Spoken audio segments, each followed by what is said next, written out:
Hi, this is Liz, the CLC interpreter. Our other interpreter is having issues logging in.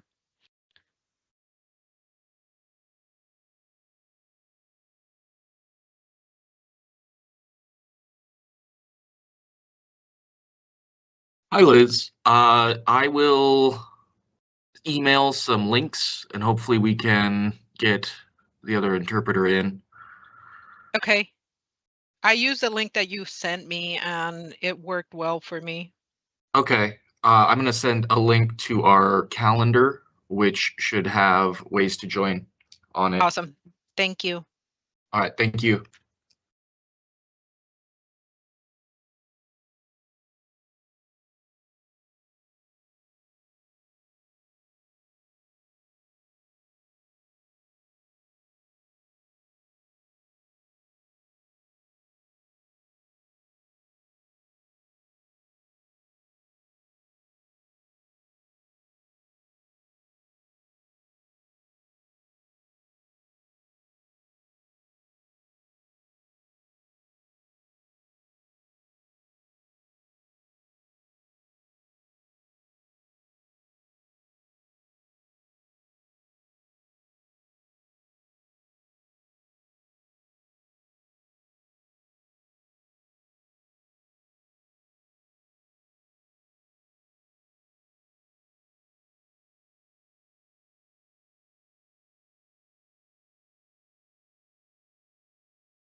Nick, if you can hear me right now, can you give me a thumbs up emoji or raise your hand or something?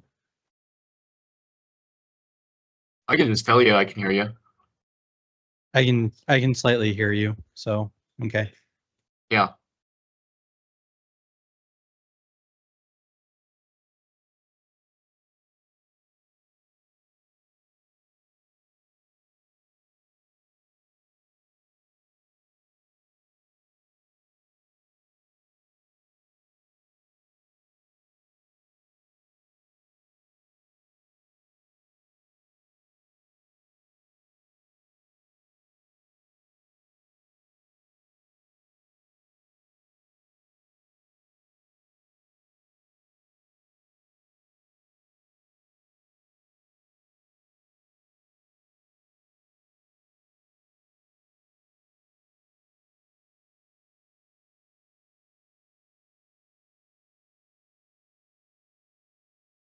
Screen for all.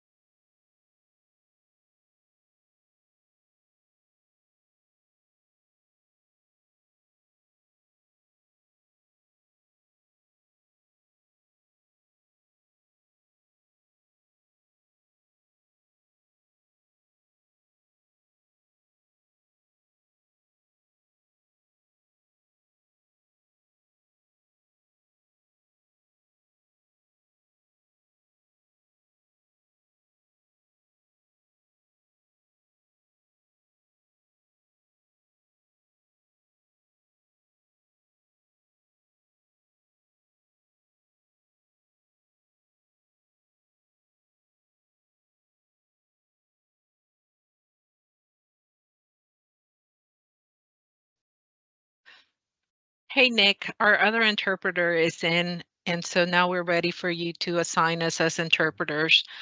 I am labeled unknown user for some reason, and the other interpreter is B. Torres. Thanks. I'll move you in. I think I'm just to take this through all the steps. I'm going to move her into a presenter or them into a presenter first, and then into the translation channel.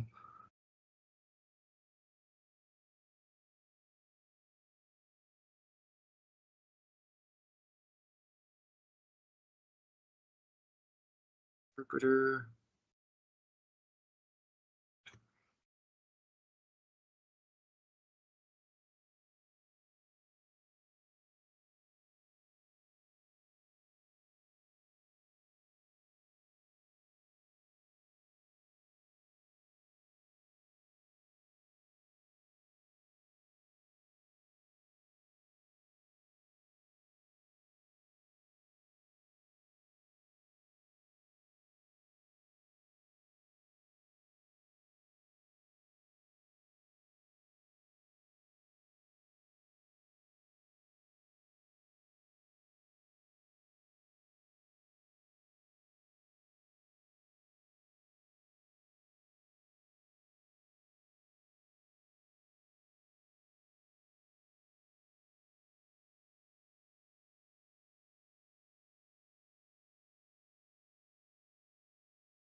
Can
you hear me, Tom?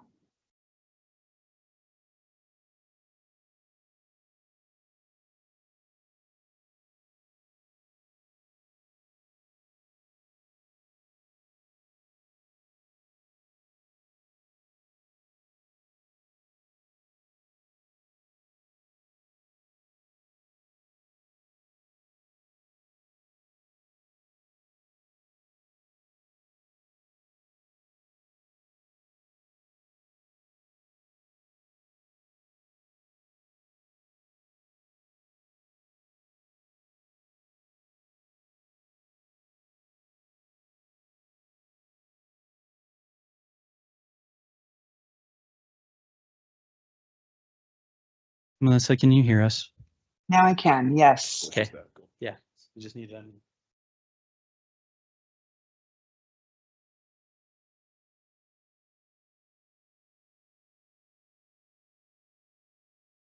All right.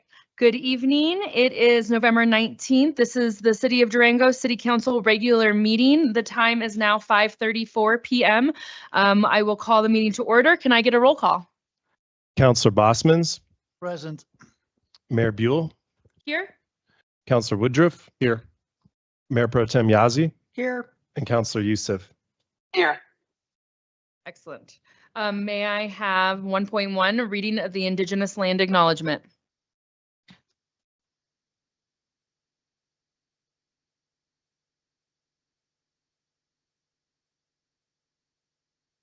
This is a call to honor and respect Indigenous sovereignty and self-determination. As residents and visitors of Durango, we are called upon to educate ourselves about the history and cultural heritage of the land we inhabit.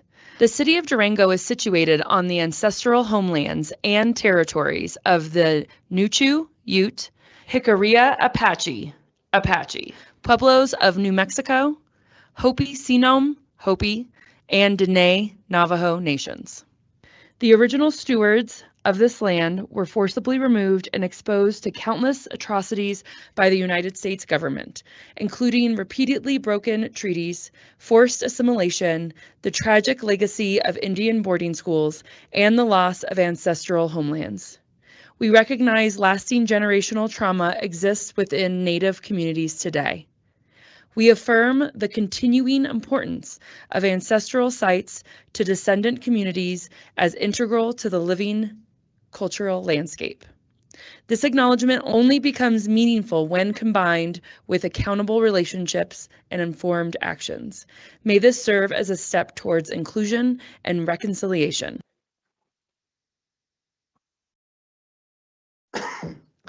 Next up, item 2, introduction of the translator.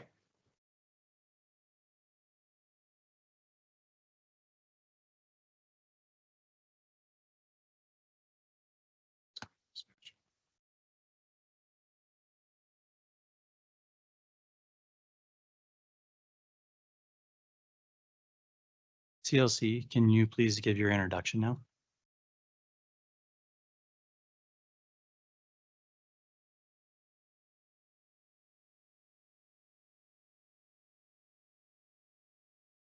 Liz or B, would you guys mind doing your interpretation now? Your introduction? Is the translator on? Yeah.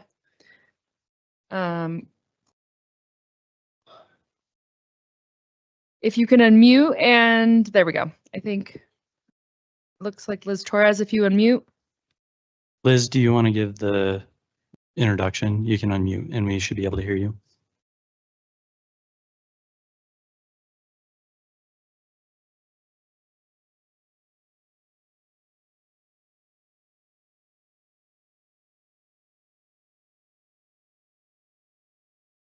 We just heard him.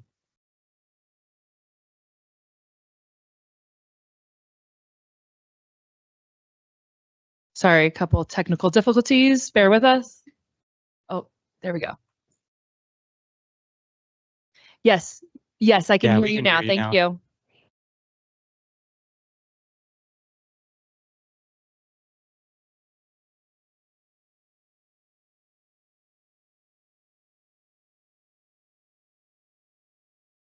Yeah, Liz, we messed that up in chambers. If you guys will do your introduction now, we can hear you now. Sorry, that was our fault.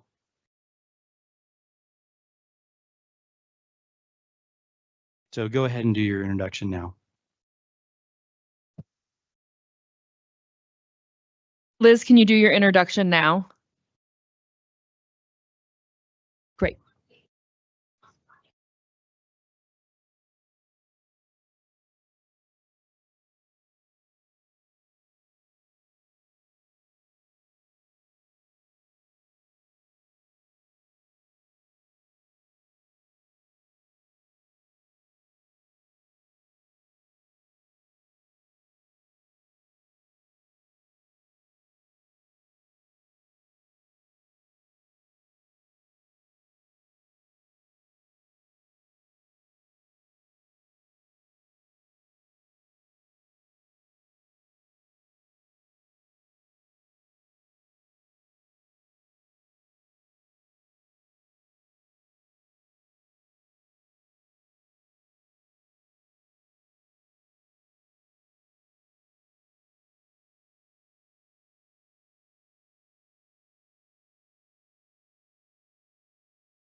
Thank you very much. Next item 3, opening remarks by mayor and council. Does anyone have any opening remarks? Okay, we'll move right along to presentations and proclamations, item 4. So item 4.1, the 2024 Durango High School Boys Varsity Soccer Team Proclamation. I'll grab all the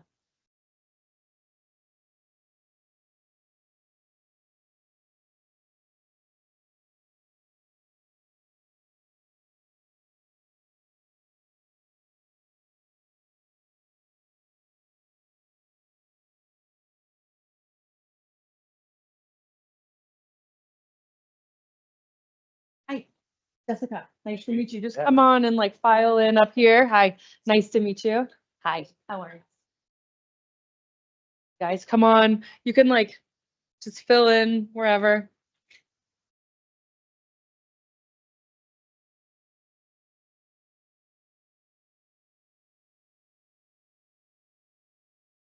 Hi.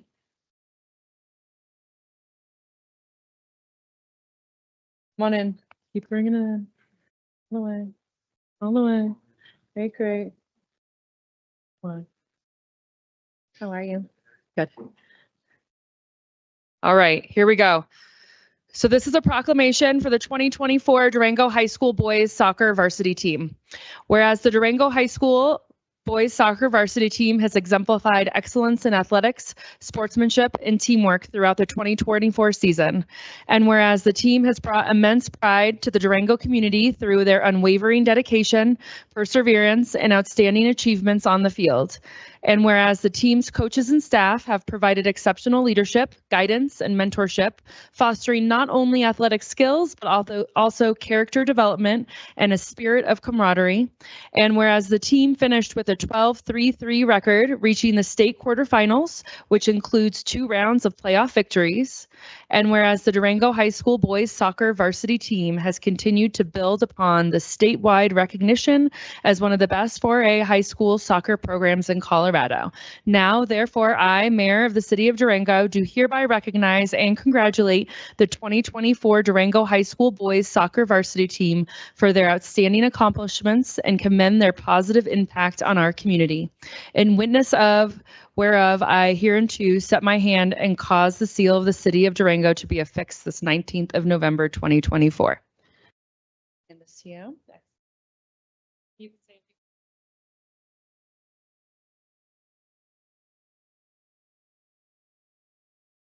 Well, if there's anything to say about this group, is they're a tremendous group. I couldn't ask for a better group of kids to start my first season off with. Tremendous team, tremendous heart. We showed it every single game and it improved throughout the season. And that's why we were able to make a long run. So if you wouldn't mind giving a round of applause for them, that'd be great.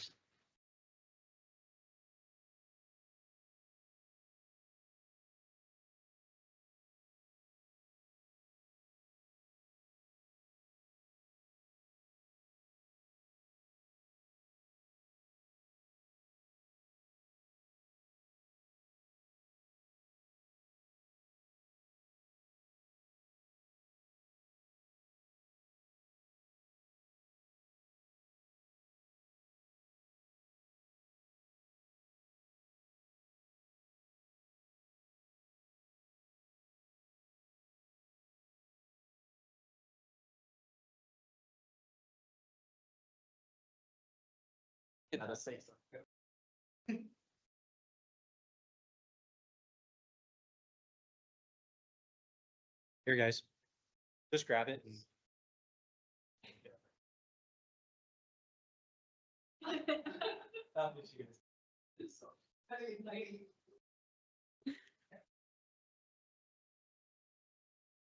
Thanks, guys.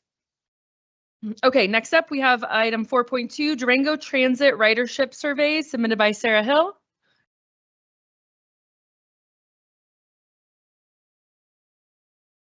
It's a hard act to follow. Sarah Hill, Transportation Director, and I am presenting the results of the Durango Transit Ridership Survey in support of the reliable infrastructure and community connectivity goal. And so annually, Durango Transit administers this ridership survey. This gives us an idea of who our riders are, what their needs are. It's a really important way for us to get feedback from our riders of how to improve our service.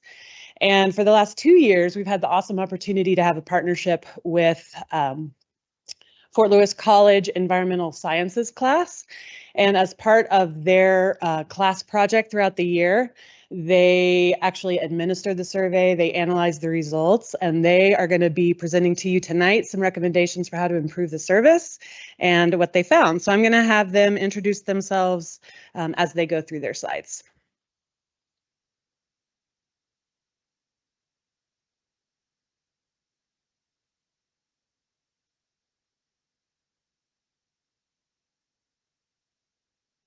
So, hi, my name's Jada.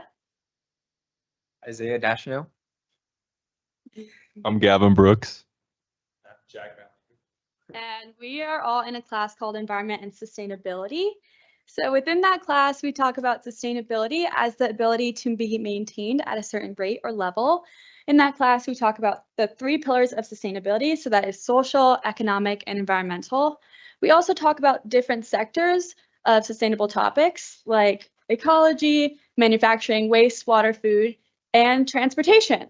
So in our transportation unit, that is when we teamed up with Durango Transit and helped them do surveys. So each of us and our classmates Each did 3 hours at the transit station or on the bus and conducted these surveys. So on the surveys, we had questions about where you lived, how much you made a year, or if transit was your only way of getting place to place. So this also relates to Durango's sustainability goal, because with less people driving, that means less emissions are going into our atmosphere. So here again are some of the answers we got from the survey. So 124 people took the survey. 74.6% of the riders surveyed made less than $50,000 per year. 61% of the people surveyed were in the age range of 25 to 60. 22% of the respondents reported having a disability. People of color made up 49% of the riders surveyed.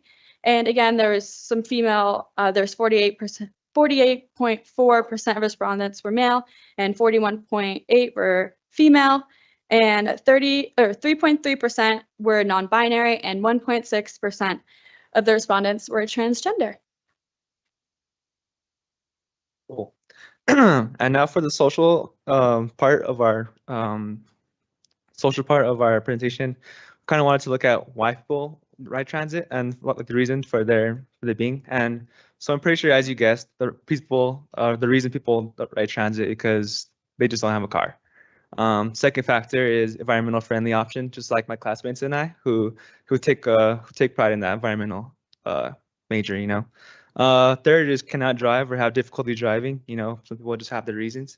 Limited by disability, 10 counts, and as she said, there's 124 surveys. For 51.8% of them of respondents who ride daily are employed or students. So we can take a look at this information and we can say, well, on one hand, you know, people just don't have, you know, a vehicle to access. Or on the other hand, we could say, you know, for the social part, people just want to, you know, go the safe and friendly route on the bus, you know, maybe meet someone new on the bus. And so for barriers and benefits, transportation options, barriers and benefits is a table that we use in our classroom, and it's kind of to look at like the good and the bad of what everything is. And so as you can see, the transit use is our main topic, and so that's what we're looking at. And so we kind of want to look at the benefits, which is more parking space, community sharing, environmental, social, economical benefits. And then we also have some other options because, you know, this is Durango and people have many options to get around a small place. And so there's carpool and rideshare. And I kind of put farther outreach on a barrier, but I kind of think it's a benefit too, because, you know, farther outreach could also mean jobs and more money for us, you know. And there's also biking and walking as well. And so I feel like this can be a social and economical benefit because it can benefit the people of Durango and it could benefit Durango as a whole. Thank you. A big part of this survey every year is average ridership satisfaction score. Through the years, we've had overall pretty good scores with a low of 7.9 in 2021 and 2022.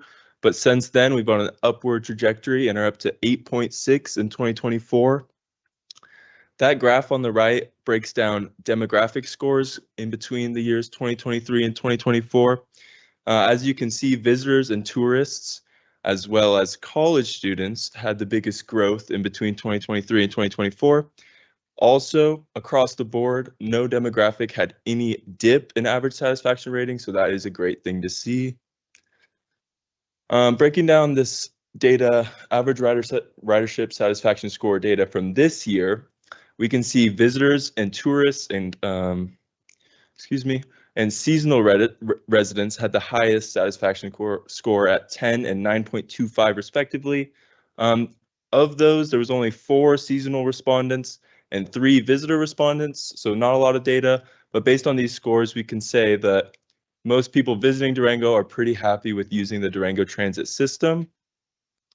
Something that is interesting to see is that the year-round residents actually had the lowest score at 8.34, but I do think it is important to recognize that the lowest score was 8.34, so we're doing pretty good across the board.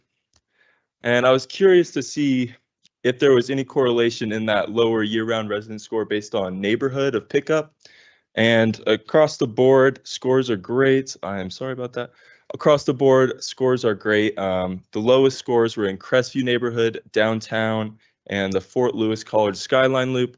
But again, those are scores of 8. So across the board in Durango, people are very satisfied with Durango Transit. So with all this data, we came up with some ideas on how it can be used going forward, with some recommendations for how the transit system can be improved. The graph on the top shows a qualitative analysis and gives us some hints. They're basically comments that people made when they took the survey, and it can give us some hints into what needs to be improved upon. Like Gavin said, the average rider satisfaction is in the 8s. And so doing great so far, but there's always room for improvement. So looking at this qualitative analysis, there's obviously some variables that are hard to control, like rude or unruly customers, or buses. I guess the buses could be cleaned up, but buses being dirty. But the ones we chose to base our recommendations on are expanding two-way routes and hours based on those comments. I just lost my, okay. And then on expanding recruitment, a part of our survey analysis that we did in class was specific to recruitment. We found in this lower graph is showing rider frequency versus how they heard about Durango Transit, and it shows a distinctly low portion of these riders, regardless of their frequency, hearing about transit through advertisement. So that could mean that this advertisement funding, and Sarah had some figure on how much you guys were spending on advertisement, could be reallocated towards fares and fare subsidies, considering that comments on fares and enforcements were the second most commented on category, second to everything being great. Another thing that could be improved upon is outreach to college students and the younger demographic, especially considering that it's a free service offered to college students with their Sky Card. This next graph shows that there's a very small portion of the riders that are college students, and which also leads me to the next recommendation for whoever is going to continue this study in coming years, how data can be better collected. So data on these younger riders who we would love to see riding the bus more could be honed in on. A lot of our surveyors saw younger riders on the bus, but they weren't too keen on taking the survey. So tapping into that could be vital into expanding the program for these younger riders. And the survey was done during the shoulder season. As we know, Durango being a recreational town, peaking in the summer, but also in the winter, has a lot of people coming to town for those reasons. And this survey was done in September when a lot of those were left out. So that could skew the numbers on tourists that are using the service and what they might say would up their use of the service. So that concludes our presentation. If you guys have any questions, we'd be happy to take them. Yeah, excellent. Thank you so much for your hard work in the presentation. Did you have any? No, I was just going to close and say, if you have any questions for them, they are prepped and ready to answer any questions that you have. And also just wanted to thank Dr. Caitlin Mattis for lending the brain power of her class for this project. Yeah, we love the partnership. Any questions, Council? No. Oh, no questions. Just have a comment. I attended the Chamber of Commerce meeting this morning, and we were talking about transportation, how critically important it was to our workforce. And so I actually used a lot of your data sets in that conversation today with the Chamber, and again, how economically important it is to have a robust transportation network and a system that works within our community. And so thanks for providing that. It was right on time for me to be able to use some of those data points. So those conversations weren't anecdotal. They were actually like, this is, fresh off the press data that we're using to make and influence decision making. So thank you for all your work. I just wanted to echo that a little bit and say thank you for doing the survey and gathering all the data and presenting it. It's not always easy to stand in front of a council, but you guys did a good job and I appreciate it. Yes, thank you. And I do appreciate the fact that you're going to Fort Lewis College because both Jessica and I graduated from Fort Lewis. We did. Yeah, that's right. That's right. Excellent. Well, thank you so much. I appreciate you guys coming in, and we can reach out to Sarah, I'm sure, if we have more questions. So thank you. Yeah.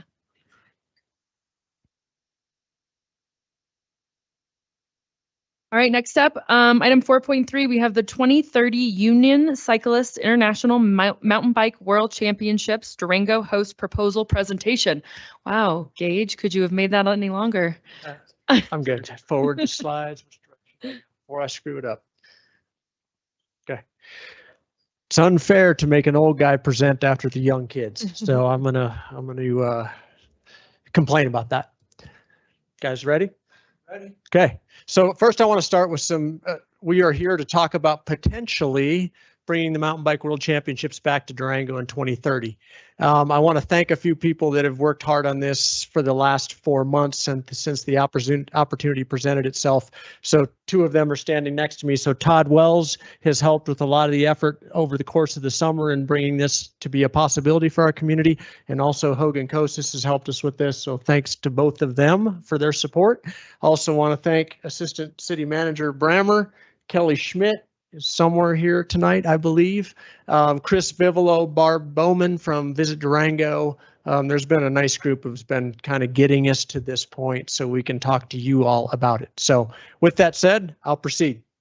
Okay, so moving down, I was here in 1990. That group that just got off the stage wasn't even born, but I was here at the 1990 World Championships. I was 20 years old. I had a lot more hair and a lot less wrinkles, and I watched this event kind of transpire in front of me as a kid from out of town and was awestruck by what took place. And so back then, mountain biking was just getting started.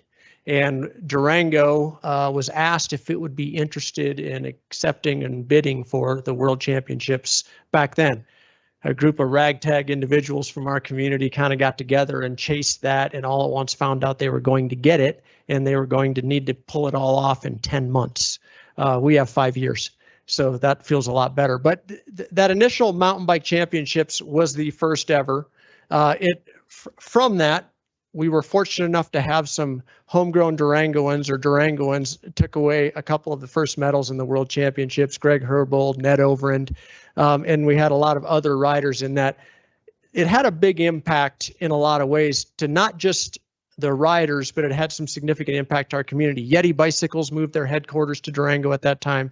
Barracuda Bicycles started here. It felt like, I'm going to be careful how I say this, a lot of Southern California made their way to Durango back then. They were in the bike business at that time.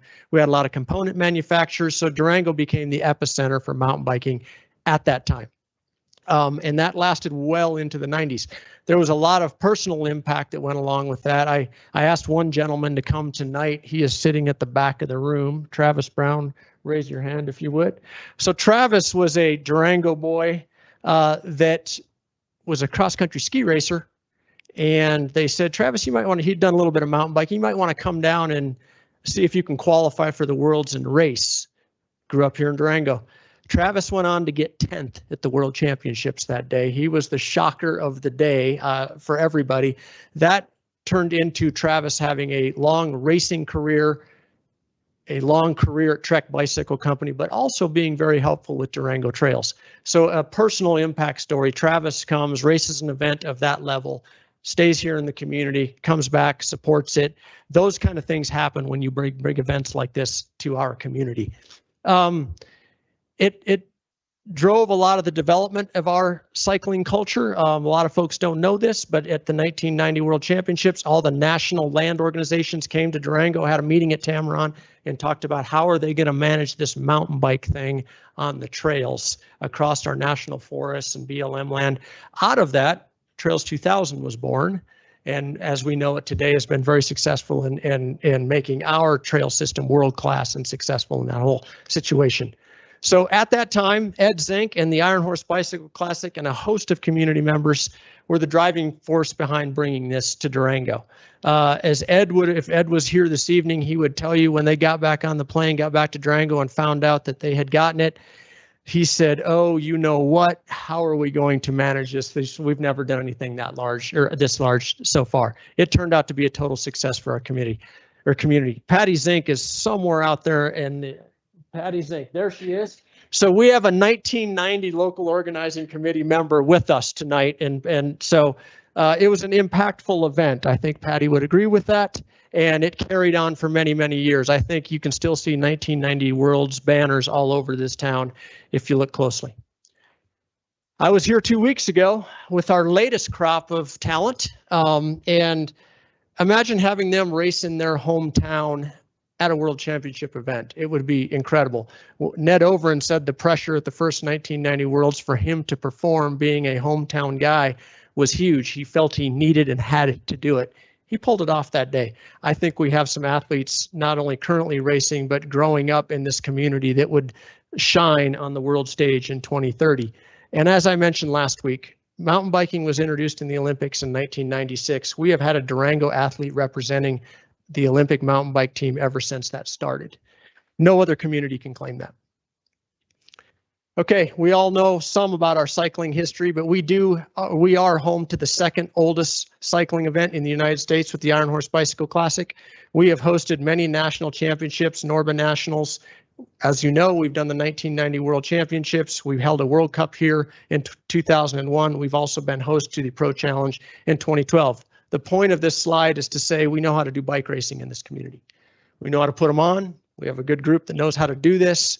We are well equipped to be successful in this arena going forward, if indeed we do get the World Championships here in Durango. So what are the advantages of bringing the World Championships to Durango? There's a lot of them. I think it would solidify our reputation as a cycling hub across the globe. So if you watch the Tour de France, you watch the Vuelta a España, you watch the World Championships, I sometimes feel like we're getting, somehow we've worked out a marketing deal with the TV announcers because they talk about Durango a lot. We have a lot of great athletes, but we get a lot of press. Imagine if it was back here in Durango and we were doing it all over again 40 years later. It would certainly, our host venue would be Purgatory. It would certainly highlight Purgatory as an international cycling and ski and bike destination. I want to thank James Coleman and Dave Rathman for committing to letting us use Purgatory as the venue, and to do it right where we did it the first time in 1990 would be incredible. We'd get a lot of media coverage. I'll talk about that in just a second. It's a multi-year effort, so we would hold events in 2028, 2029, and 2030. And so this is a 3-year run, and I'll talk about that in just a minute as well. I think it would bring our community together, to once again make a phrase from my former friend Ed Zink. Ed used to say the community loves a pep rally. I believe bringing the World Championships to our community into the Four Corners would be one heck of a pep rally for all of us to get behind. And again, it's going to inspire our next generations to get into cycling and to be world-class athletes. Cooper Wells is sitting over there, right there in that hat. He's ready to follow in his dad's footsteps. 3-time Olympian. Cooper says he's going 4. So, but we need to inspire that next generation. Right, Coop? Good. Good.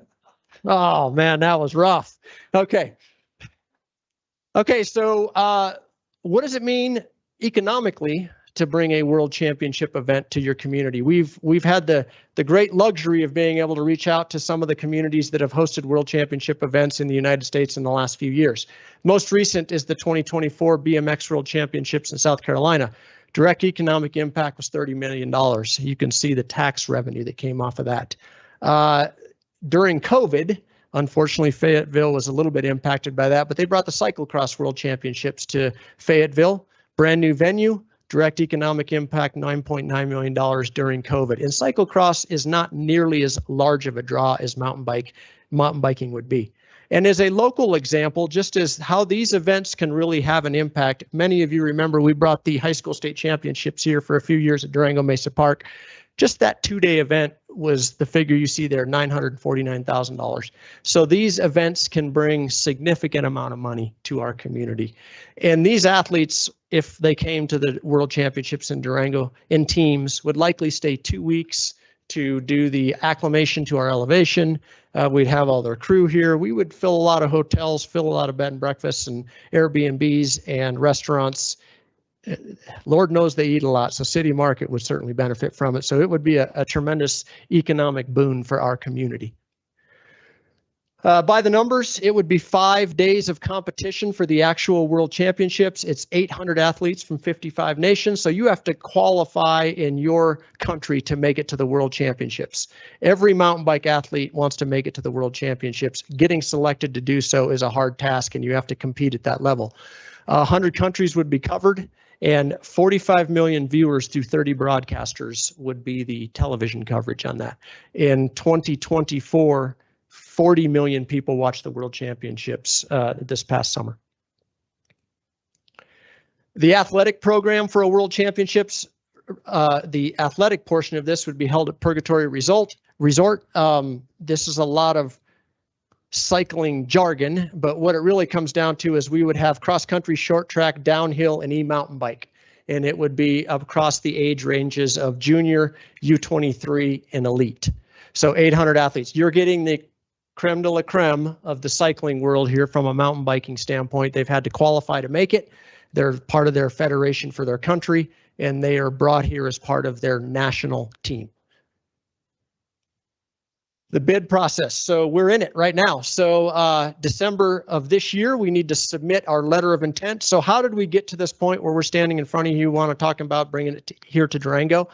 The UCI, the governing body for global cycling, reached out to USA Cycling, our national federation, and said, do you think Durango has any interest in hosting the 40th anniversary in Durango in 2030? They reached out to our community. We talked to them about it, and as and some of the members here remember me saying this, we talked about this in June, and then we went home in July and we sobered up and said, let's think about this for a while on whether we want to do it. And here we are standing in front of you tonight. So as the process goes, we would submit our letter of intent this month to the UCI saying Durango is going to submit a bid for this event. In January 2025, we would submit the bid document to them plus a $20,000 application fee. I want to thank Visit Durango for offering to help us with some of that expense. So thank you, Barb Bowman, you're here tonight. And then we go into a bit of a waiting game. And then in June 2025, we would find out if we'd been selected. We would spend the period from June 25 to September 2025 going through contracts and getting all of the final details together. And at the UCI Congress at the Road World Championships next year, that we would make the announcement that Durango would be the host for 2030. The timeline, as I mentioned before, we would have 3 years of events. In 2028, we would hold a national championship or a high-level UCI event, a C1 or a C2. Again, technical jargon. 2029, we'd have a World Cup. World Cup is televised. They're almost as big as the World Championships. And so we would have that event here in Durango the year before, kind of a warm-up for the 2030 World Championship. So we would have 3 years of events to not only showcase our community, but also to practice. How are we going to run this if indeed we were to get selected? We would put together a local organizing committee. The groups that are listed on this would be critical to us being successful. I'm happy to say that the president of USA Cycling, Brendan Quirk, is arm in arm with us right now of wanting to achieve this for Durango. The 2028 Olympics are in LA. We feel we're going to have a strong showing from mountain biking in LA. He would like to follow that up with a World Championships in Durango in 2030. And then at the Winter Olympics in 2034 in Salt Lake, they're introducing a cycling discipline, cyclocross. So the United States over the course of 6 or 7 years is going to have some major events. He'd like Durango to be part of that. But these are the groups that we would need to work with in order to do a successful job from a local organizing committee standpoint. The Iron Horse organization would be a parent organization to the LOC. And then we, plus many others, would fill in all of the different roles that it takes to make this successful. But we absolutely need the city's support in getting this done. On to what you guys care about. What do we need from you all? And I want to thank again Assistant City Manager Brammer and Kelly Schmidt for helping with all of this. They've been very helpful over the summer. As we form this LOC, we need leadership and departments support over a 5-year period from the city. So this is not a small lift to make this successful. We will need letters of support from 2 applicable organizations. UCI wants to know that the city of Durango is excited and supportive of this happening. There's a visa program. It sounds really crazy, but city of Durango would actually have to verify with the State Department that we're actually having an event here. So that's part of this process that we need your support. And the other thing is it costs some money to put on a World Championships, as you might guess. The funding opportunities and or grants that the city may be visible to or have access to would be very helpful in a situation like this. We know we're going to raise money from sponsorship dollars. We will seek state tourism money. You do sell tickets to the World Championships. It's not like most bike events where you walk up and it's free. And it's a pretty sizable amount of money that you can make from doing that, but it does cost money to put an event on like this. So those are the blanket things we need from the city. But as any of you know, we're looking 3 to 5 years into the future. There's a lot of details we still have to uncover that we will uncover as a group, but we have vetted this fairly well and understanding that things will change as time goes on. And there's things that the city can provide from an in-kind standpoint that will be critical to our success. Obviously, public safety, emergency management, special events crew. Your special events group for the city of Durango Parks and Rec is outstanding. We would love to have their support. Any type of permitting, event transportation. So the T helping us get to the Purgatory Transit to get people to Purgatory. We will probably see 10,000 spectators. So we would want to manage how we move people in and out of Durango. Most of them are going to stay down here, eat down here. They're going to travel to Purgatory to watch the events. And then the other things that I have listed here, just being a partner with us as we move through this effort over the course of 5 years. You know, Durango's a cycling, I think I can safely say Durango's a cycling town in many ways, and having the city on board and supporting this effort would be critical for us to be successful over the long haul. So, our request is this evening, support and commitment to the 2030 UCI Mountain Bike World Championships effort as it pertains to the items I outlined below or previously. I can tell you right now, I don't know every single detail of what's going to happen in the next over the course of the 5-year effort. What I do know is I've worked in this community long enough, done enough special events to know that we can rally around this effort. And if Sepp Kuss's parade last year was any evidence of what you can do in 2 weeks, imagine what we can do in 5 years. And so we are looking for a bit of a milestone, a timestamp to say that at this point in time when we're submitting this bid package, that we have the support of the city of Durango and the city council. Some of you aren't going to be here when the World Championships comes from a city councilor standpoint. Some of the city staff may not be here when this time comes. But us having a marker in the ground as we submit this bid package, and if we are successful and we do get this event, making sure that this was memorialized in some way, that we came, we asked, and we hope to get your support for it. All right, nice work. Are they just here to make to look good? No comments. You have quite a team behind you. We can't make a decision in this that is section. Correct. So Mayor and Council, what will be presented to you in our next council meeting, which is December 3rd, will be a resolution approving this direction from a staff perspective, from my perspective from that I would recommend that we would go forward and support in the ways that we can. So it'd be a general resolution that would kind of outline some of these areas where we'd be supportive for the foreseeable future to make this event happen. So that will be for your consideration on December 3rd. Okay, so we can't sit up That's here fine. and say anything really, but we can thank you for the presentation. It's Can I answer impressive any all the- questions for you? Yes, and then impressive of all the support you have, and then we can ask some questions if council has any. I am super excited about what you presented and what you're aiming to achieve, and I look forward to the resolution in 2 weeks. But I think it's great. Let's get us back on the map in bigger letters. Great.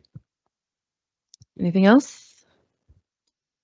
I'd Jessica, I echo the would same add something. sentiment. Oh, Yeah, I'm sorry. You go ahead, Dave. sorry, Melissa. Yeah, what a testament to the value that we place on cycling as a community, and what a testament to the hard work that you guys are willing to commit to for the next 3, 4, and 5 years. Already on top of everything else that you guys have already done in the community from a recycling standpoint. So, yeah, as one counselor, I'm super we live in such a great community that we're fortunate to have people like you that really support these things that we hold so much value in our community. So thanks for the hard work, and hopefully when the bid comes back that says that we're going to be hosting the championship, that we're all ready to roll up our sleeves and do the work. So thank you. Thank you. Okay, Councillor Youssef? Yes, thank you. Can you hear me okay? Yes. Okay, great. Yes, I too just wanted to take the opportunity to thank Gage for the presentation, and just suggest that it certainly makes the entire concept of being a partner much more feasible, knowing the type of individuals that are behind this this idea, like yourself and the people in the room.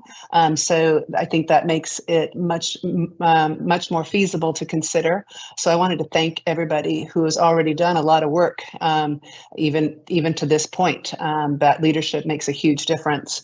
And I did have a question. I'm wondering if you have considered reaching out to La Plata County, and or if you have already. Yes, I have reached out to La Plata County. I spoke with Kevin Hall. He's aware that we are making this effort, and I'm hoping I can get some time with him as we progress along. Great. Okay, thank you. I look forward to continued discussions at our next meeting. Thank you. Yes, I'm excited about it. So thank you for the presentation. It was very clear and precise. So thanks. You're welcome. Thank you. Thank you, guys. All right, next up, item 5, city manager updates. We have 5.1, economic opportunity in the La Plata Food Equity Coalition's Food Business Workgroup City Inclusive Entrepreneurship Update. Does that even make sense? Did I like that? Can we shorten that? Is there like a acronym we can make for this? We'll make sure all titles moving forward. The last two, a couple of tongue twisters.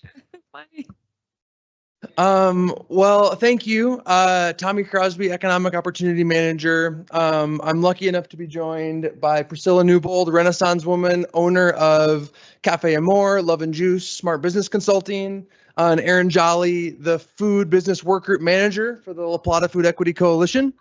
We're here tonight to provide an update on the City Inclusive Entrepreneurship grant funding that we've received over the last 2.5 years. I'm going to be the first one to admit this is a slide that I normally glaze over. I don't normally point anything out, but I really want to take a second and talk about our vision. The work that I've been lucky enough to do with the Food Business Work Group, I find no other work that I do tied closer to what we want to be as a community, a multi-generational community, which is authentic, diverse, engaged, thriving, and environmentally responsible. This is some of my favorite work that I get to do, and I'm excited to be able to share that with two of the leaders in this space. So who are we? The Food Business Work Group, I didn't update my slide in time, but I swear to you, I had a hub and a spoke with a bicycle wheel, no joke. But we are a cohort of organizations made up to prioritize inclusive food business entrepreneurship in our community. What this landscape used to look like prior to the work of the Food Business Work Group was you might make contact with the city of Durango. They might refer you to someone at the SBDC or CSU Extension. Maybe it's a phone number or a info@ email address. What we have done is we have mastered the art of the warm handoff. Aaron and the Food Equity Coalition has acted as a true hub, keeping this wheel together. And all of these spoke organizations are those crucial touch point that a business is going to make in part of their entrepreneurial journey. We mapped out the number of steps that it takes for a food business entrepreneur to get started in Durango and La Plata. It exceeds 70 different steps, with these organizations being some of those major institutions that they're making one or multiple touch points with. So over the course of the last 2.5 years, We've literally gathered around the table, broken bread, put a name to the face or the email. We've learned the intricacies of when is the right time to hand someone over to Taylor at La Plata County Health, or when's the right time to hand someone over to Yanni for a funding decision or a lending decision, or Anna at the farmer's market. We have, I think, leaps and bounds made a difference with preventing people from falling through the cracks. And like I mentioned earlier, we're doing this through a lens of inclusivity. So if our mindset is, if we're building this network, this web of food business entrepreneur support with individuals and entrepreneurs who are traditionally and most frequently dropped through the cracks, immigrants, non-English speakers, BIPOC members of the community, women, if we're building the system with those individuals in mind, this is going to work for everyone else in our community who doesn't fall into one of those groups. So that's a little bit about who we are. I'm going to hand it over to Priscilla to chat a little bit about some of our accomplishments as the Food Business Work Group.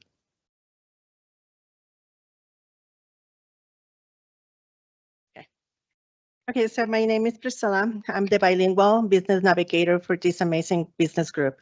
One of the accomplishments from this group is my position, where I have been able to help over 25 local businesses in English and Spanish.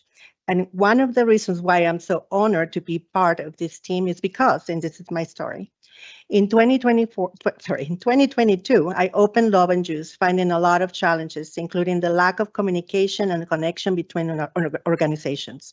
I couldn't find food commercial kitchens. I didn't know about what taxes I needed to pay. And those are just a few things that made it very difficult for me to open a business. In 2023, when I found this business group and became part of it, gave me the hopes that we could find the correct resources to make it easier for new entrepreneurs. I then built a tool, the Business Startup Guide, that is this one right here. And I brought it to the group. And with the help and efforts of all of them, we successfully put in practice this year, helping new entrepreneurs to open their own businesses and helping established businesses with their own challenges too. And we have some success stories like Maria Laguna, who is in the picture. She's the owner of Taqueria La Costa. We help her with taxes, marketing, finding a new location, and with other challenges that she has been having. Shelby Chicks Granola. We help her open her business using the guide from the beginning till she opened her business at the farmer's market this summer with the help of Mana Kitchen, giving her space to make her product. And now she has a wholesale license, and all this in less than 1 year.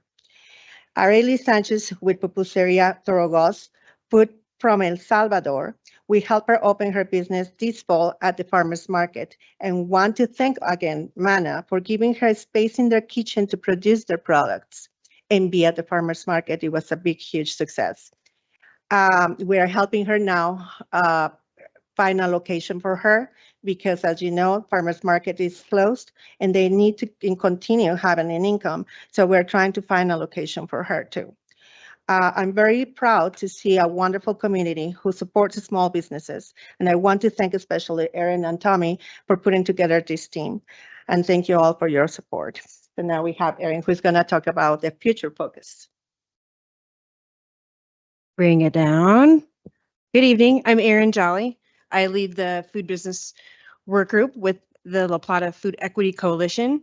It's my pleasure to bring together all of these organizations around a common goal, which is to help our underserved food entrepreneurs achieve success, economic opportunity, food security, workforce development, and have all of the things they need to thrive here in Durango and La Plata County.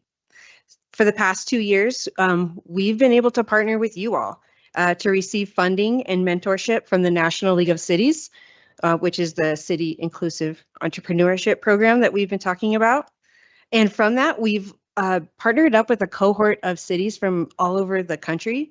And we've learned to master 2 main strategies. One is the power of the warm handoff, like Tommy was talking about. And the other one is the importance of public-private partnerships, AKA getting the city and the private sector to work together toward a common goal. So an example of this has been a recent collaboration our work group had with the finance department with the city. Those lovely ladies helped, wanted to know what they could do to improve their processes. They saw that there was a lot of default businesses, and so we helped connect small business owners with their staff to hear feedback and understand what the challenges were. And because of those conversations, the finance department is rolling out some small but impactful changes, like a multilingual welcome packet to guide new businesses through the sales tax process. Changes like these help business owners stay compliant. It saves time. It reduces headaches for both the city and the businesses. It builds trust with government and the private sector, and it also boosts the tax base, which helps us all. We're aiming to bring this same approach to other city departments. So we'd love to see the planning and permitting process be smooth, receptive, and to see our businesses get what they need to start generating income. And we would love your support. We'd love the support from the city staff to get behind these efforts and lead to systemic improvements across the board. I hope that a year from now, I'm standing in front of you saying that we've had a lot of success with a business-focused approach to how the city operates. We would love to see that those with the most challenges are able to achieve their dreams. We would love also to ask for your support when we're ready for our very first full-service incubator kitchen to help local entrepreneurs start, scale, and most importantly, sustain their operations. We've seen a lot of business closures in the last few years. So we'd like to tackle that. And I just wanted to thank you all very much, because we work with a lot of cities from across the country, and we always brag about our city and how supportive they are and open to suggestions.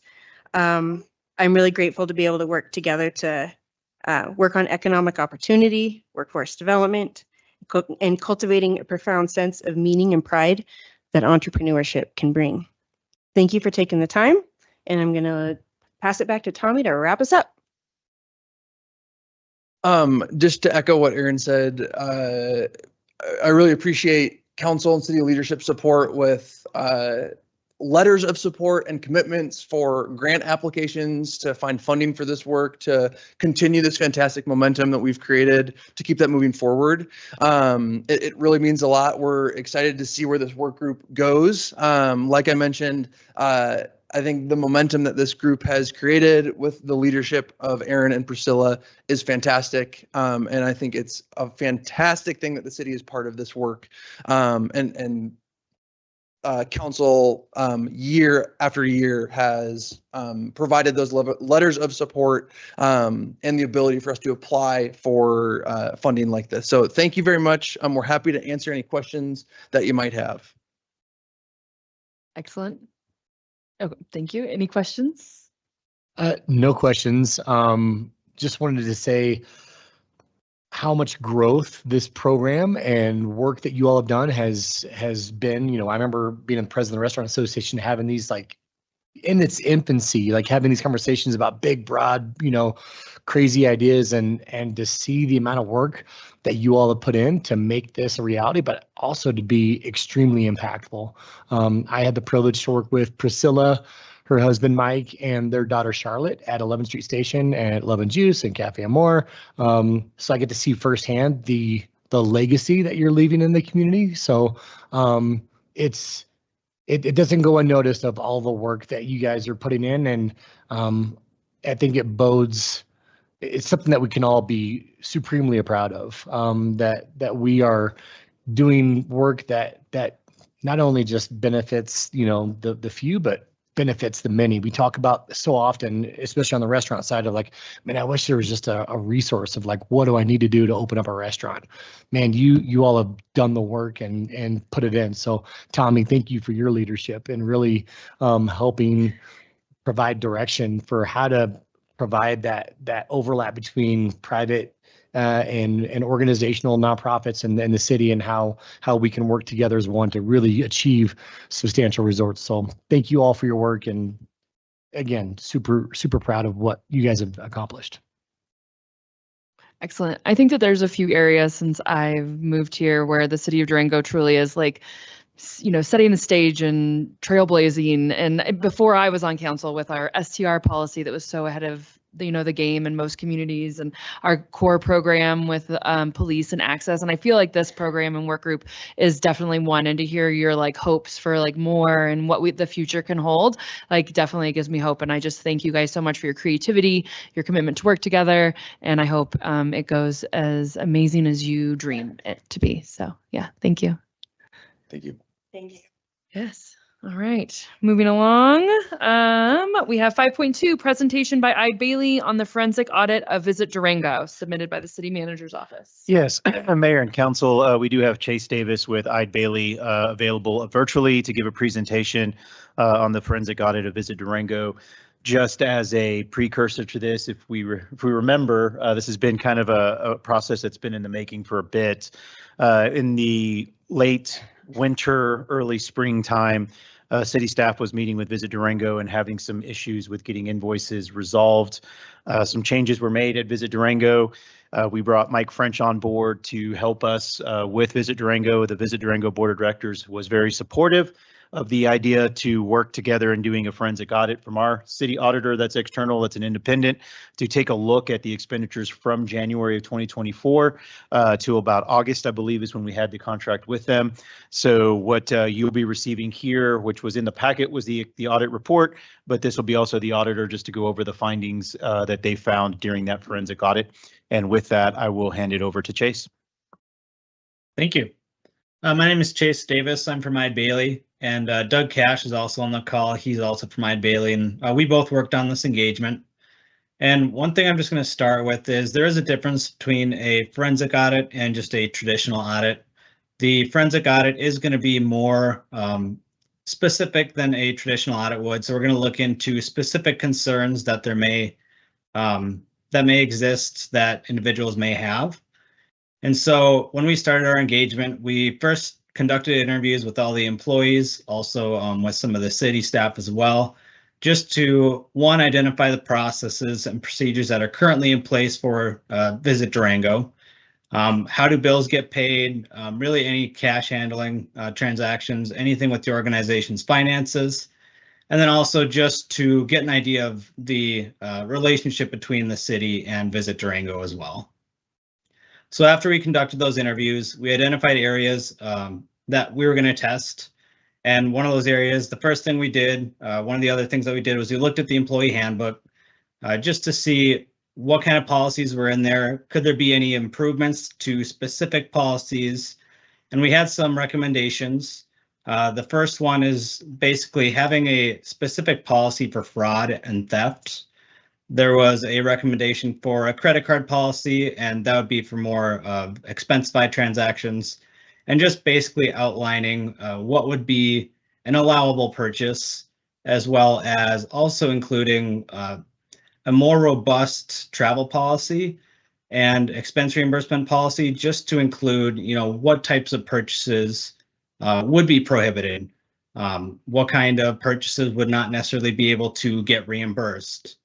And then also the last recommendation that we had on the employee handbook side was to have a formal bid policy with thresholds included in that as well. So after we looked at the employee handbook, we also looked at just some records, financial records.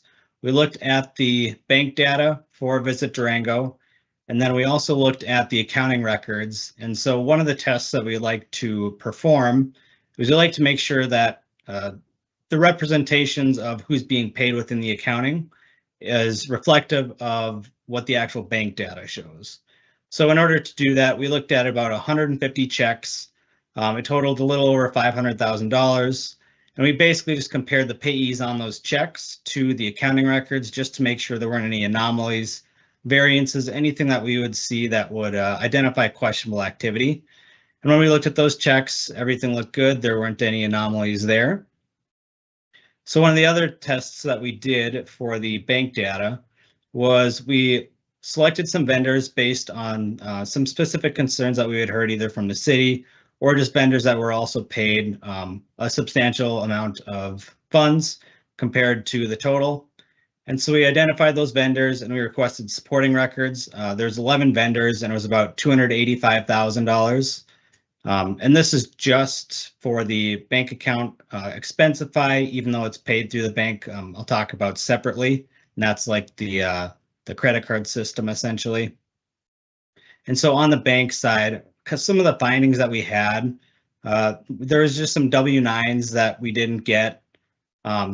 There were some contracts or agreements that could include some updated provisions, such as like an ending date. Some of them were missing signatures, just kind of some more formal items on the contract for a legal document. Some of the documents we noticed were signed after the payments had been made. So there's also some invoices and contracts that had some minor variances that we recommended Visit Durango review. And then after our initial letter as well, we have a supplemental one that we issued just with some additional records that we received afterwards, and I'll kind of go over that as well. So initially, that's what we had identified. And then we tried to look at the approvals essentially, and one thing, when we did our interviews, the processes had changed. So starting about June 2024, the processes for approvals really had kind of changed from what had previously been done. So we did have kind of a little transition period there when processes were changing, just to point that out. And then Expensify, those were more of essentially what you could call kind of like the purchase card transactions. And so when we looked at those, we kind of looked at, again, the high dollar value transactions, just to see what kind of supporting records were there. Are we seeing any anomalies, anything that would raise any red flags? Just with some of the concerns, we looked at travel related expenditures over that time period. And then also if we saw any vendors that didn't readily appear to be for a business purpose, we requested supporting documentation for that as well, just to try to identify what that business purpose was. And so when we were looking at those, again, and our scope for that was up until about June of 24. And so when we looked at those transactions, there was some mileage that was overpaid, very de minimis in terms of dollar amounts. But really what that just indicates is having a closer eye on the expense approvals. And so when people are approving those expenses, just making sure that things are accurately being reflected and calculated. One of the other items that we noticed was there was some tips exceeding 20%. And I know for a lot of government organizations, typically there's probably thresholds for how much tip can be left for certain types of transactions. We did identify some large tips. So one of the recommendations that we had was moving forward, having that limit, and then also identifying, what would happen if there are tips that exceed that certain threshold and how to handle those situations.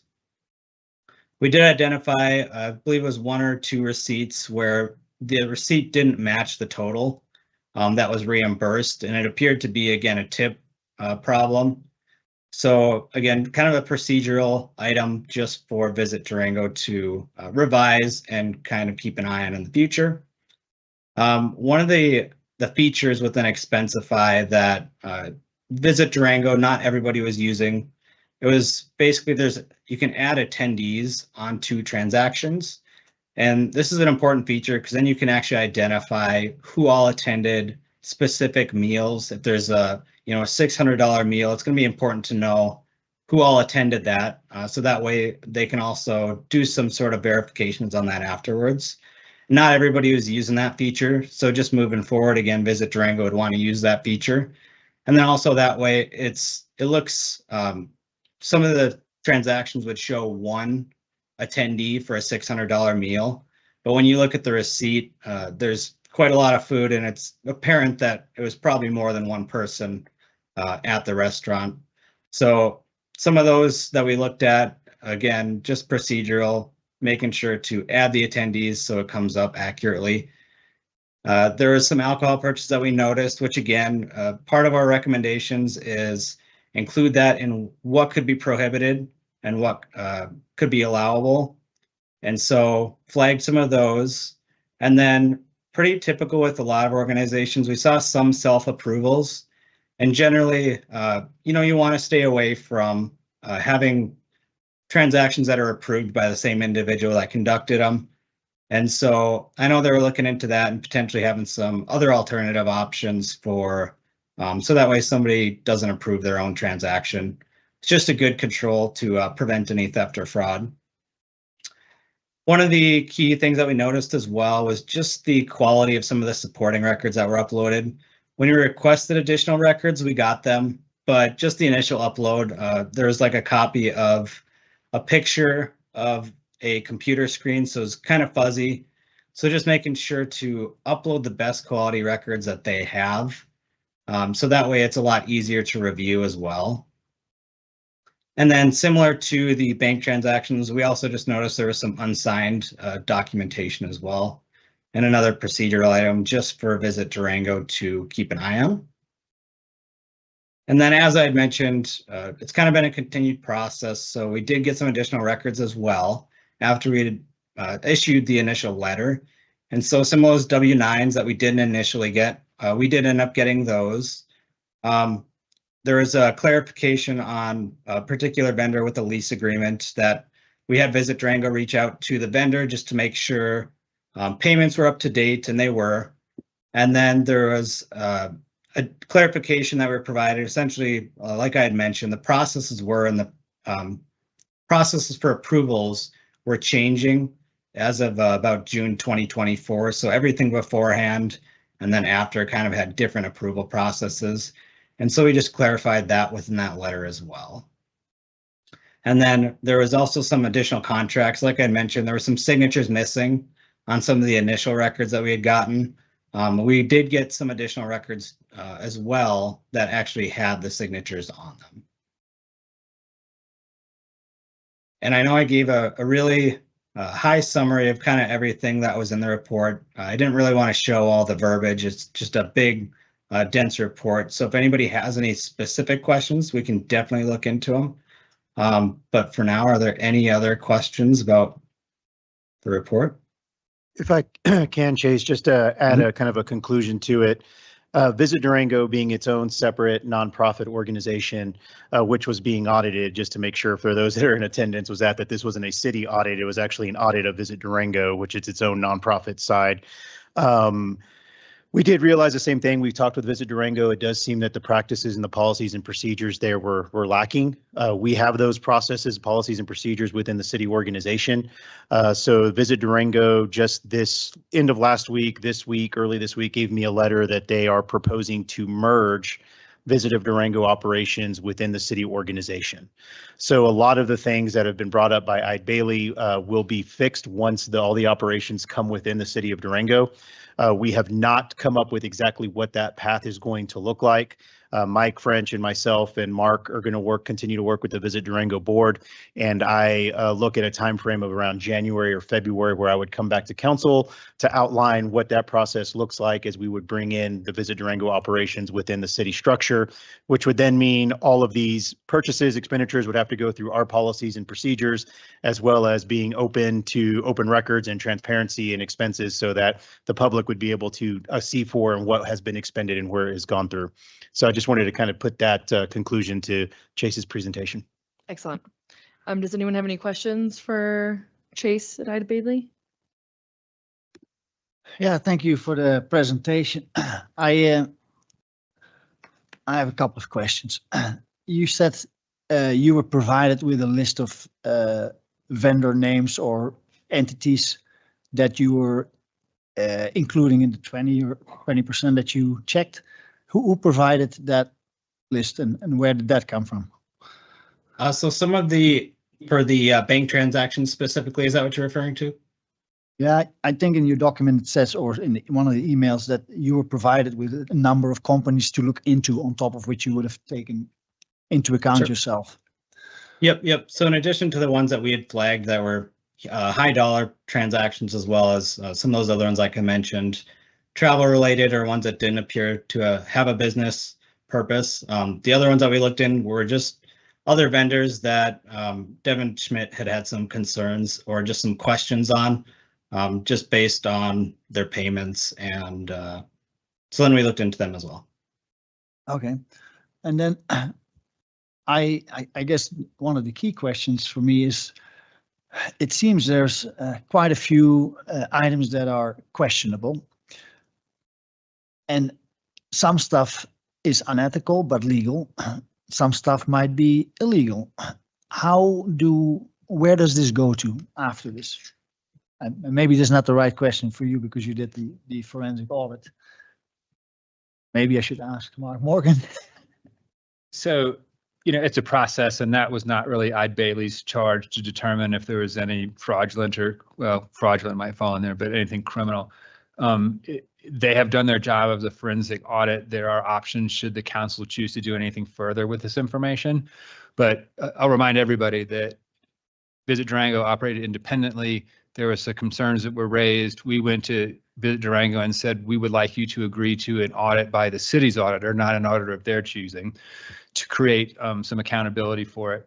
So they were agreeable to doing that. They've done the audit, and that audit was never intended to make any conclusions about the legal status of the things that were going on there. That would take another step in further direction from the council after listening to his report and then discussing it with staff. And is that something that we're going to expect to see coming from you or from the city manager? Or is that something that we have to initiate as a council? At this point, it would need to be initiated by the council. Okay. And then I looked at this audit and I compared it to a prior forensic audit that you did 3 years ago for the city. And the scope is obviously very different because that was Julie Brown.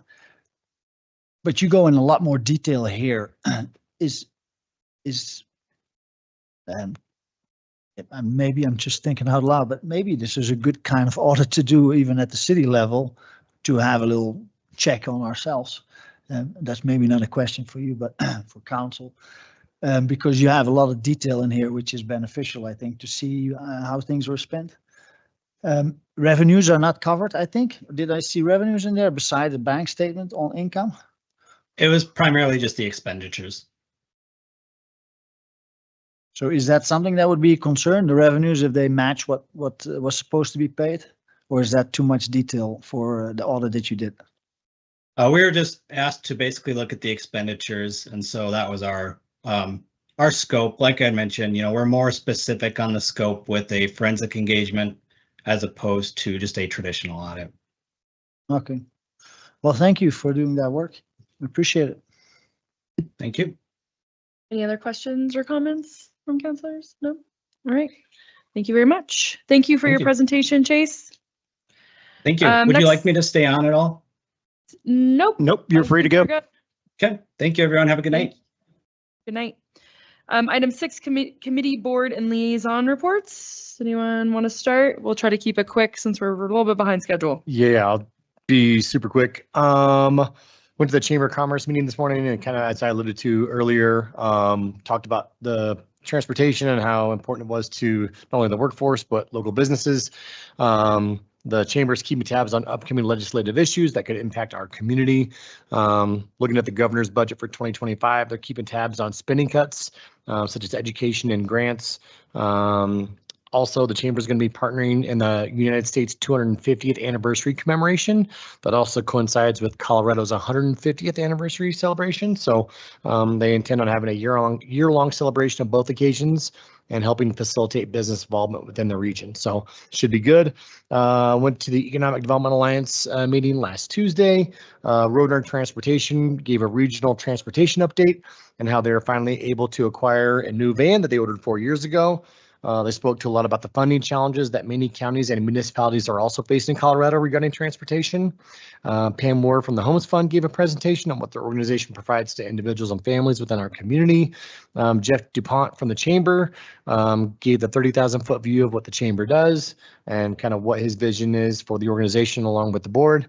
I also was able to go to Park Elementary and spoke to a 3rd grade class regarding local civics engagement and what our roles as city councilors are. So that was super fun. And then also the next day I was able to attend the mock city council meeting. So Ben, thank you for your chief cat herding ability and keeping all the third graders engaged. So yeah, Ben, Luke, and Chief Current were all a part of that. So that was great. I'm sorry, Cheese. Well, yeah, I guess he's not here today, but he told us to call him Cheese. Anyways, it was great. Really had a good time with hopefully getting those third graders involved locally. Yeah, I'll keep it short, even shorter than yours. I had office hours this afternoon, and we discussed the Third Avenue Malfunction Junction and the developments there, as well as the Three Springs area, the Smart 160, and the need to make progress and add parks and rec facilities in the Three Springs area. I'll leave it at that. All righty. Well, I'll keep mine short too, but like Dave, I went down to Park Elementary on the 7th because they're doing this project that's called Native American Hall of Fame. And so what they do is they recognize, this year they're recognizing contemporary Indigenous leadership. So they went ahead and made me part of their hall there at Park Elementary. So that was really exciting because I got the chance to talk to like first graders. So, and I had to, that was a real eye opener because I had to downscale what I was saying once I realized everybody was looking at me. But they were real curious about city council and leadership. So it's well worth the effort to go to the elementary schools and do outreach. So thanks. Great. We had the City 9R joint study session meeting on the 6th or 7th, something like that. We talked about some joint, concerns, workforce housing, transit, police department with the school resource officer program. They gave a Miller Middle School update, an impact update, and we talked about childcare in Durango. And then I had the Alliance board meeting, which similar to the Alliance meeting that Dave went to. We did talk about the summit and feedback. Everyone enjoyed the diversity of speakers. I think that the tentative date for this coming up year is September 11th, which they'll play off of some themes there. We talked about the RHA. They completed their housing needs assessment, DOLA capacity grant, and then they have a draft of the strategic child care investment plan in the works. So that's almost ready. So that's exciting. All right, next up, item 7, public comment on action items only. Please note this doesn't include item 10 that will be under a separate public hearing. So if you're here to talk about item 10.1, that's in a separate public hearing under item 10. This is for items that are action items only for public comment. So can I get a reading, please?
All right. Do we have people sign up for public comment? Yes, ma'am. Thank you, Mayor. The first individual is Aureli Sanchez, indicated that they wanted to speak about item 8.1, approval of the minutes, but I wanted to double check and see if that was the intended item, approval of minutes. You said. Okay, so 5.1 is an agenda item. Gotcha. And so there's no decision. Okay. Yep. So the next individual is Monique DeGiorgio, and that's for item 11.1, a resolution to amend the comprehensive plan future land use map for the West Side Triangle Mobile Home Parks. So this is interesting just because we do have like, I know, no, it's fine. So we have 10.1, 11.1, and 12.1 that are all under the same umbrella. I would ask if it's okay if we do it all under the public hearing. Is that okay? Can I say that? Can I ask that, Mark? Okay, great. Is that good? Okay, but we'll make sure you're on there. I got you. Okay. So that is probably going to be the same. If I might ask for Alejandro Chavez for the West Side Triangle to speak under 10.1. Yeah, just grab her just in case, and then I can just confirm that she'll do it under the public hearing. Right. Yeah. Is that okay? Can you just communicate that, and then we'll do it under 10.1? Okay, thank you, Mayor. So moving on is Jane Collard Gould for item 12.3, an ordinance authorizing the city manager to execute a land acquisition agreement for parcel number 10 digits, lot 4, Rivergate subdivision for the purposes of future affordable housing development. What was the name? Jane Collard Gould. Okay, yeah, come on up. Just say your name and if you're a city resident. Yeah. I live at 555 Rivergate Lane, which is directly across from the potential purchase by the city. And my question is, it's a little confusing on the map that the city posted of what the parcel was going to be. It said it was 1.7 acres. However, I'm not sure how big that meadow is. And the picture that was shown was just a half of that portion of the meadow. And I'm wondering, is that correct? Or are they buying the entire meadow that is across from the Rivergate condos?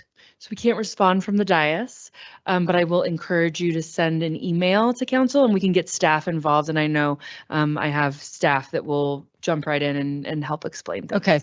And just another thing is, I don't know, we've known about that this was going to be up for sale. And so this is not a surprise. I just was surprised that the city was considering purchasing it. I just want to make sure that someone is aware that there is a natural spring on the north end of that.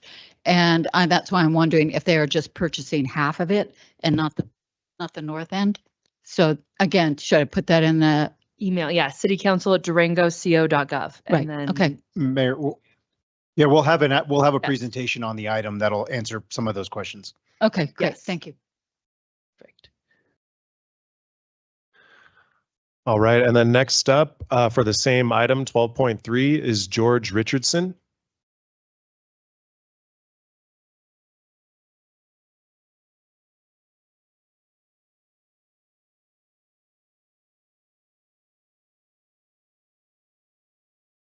I too am a resident of 555 Rivergate, and I live along the riverside.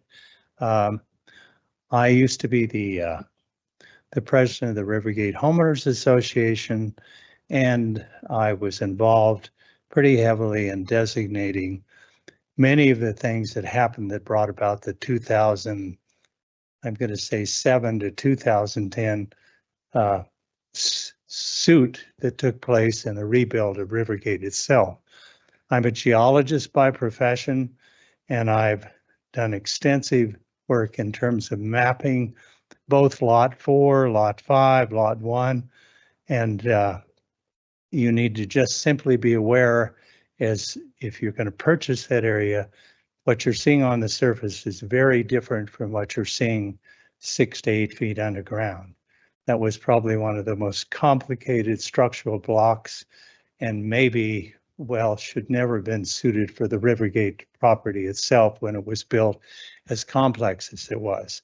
And I'm just offering that I have expertise that I'd be more than happy to share, and a report I did that simply says I think that the city should consider heavily doing a real assessment of that lot before they purchase it, if the purpose is for affordable housing or any housing.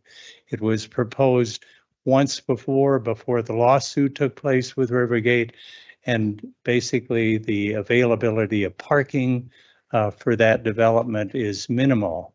We're having problems just keeping our mixed clientele right now along buildings 2 and 1, which are the two blocks that would actually be up against lot 4 that you're considering.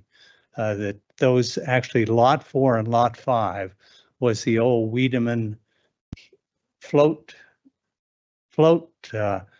lake for logs years ago. Obviously, even at my age, it was long before me.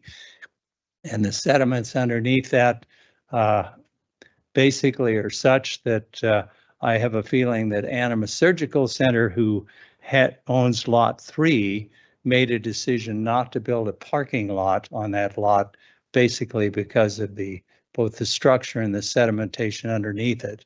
So if the city is looking at a soil sample study, you really need a series of drill holes, because you would be building on a block that is actually physically separate from where the condos at Rivergate are now.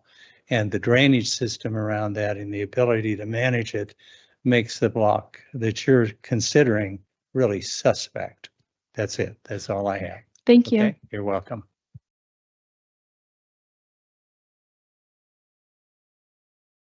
For item 12.7, which is an ordinance approving the sale of 209 West College Drive to the Durango and Silverton Narrow Gauge Railroad Company. First up is Sweetie Marbury.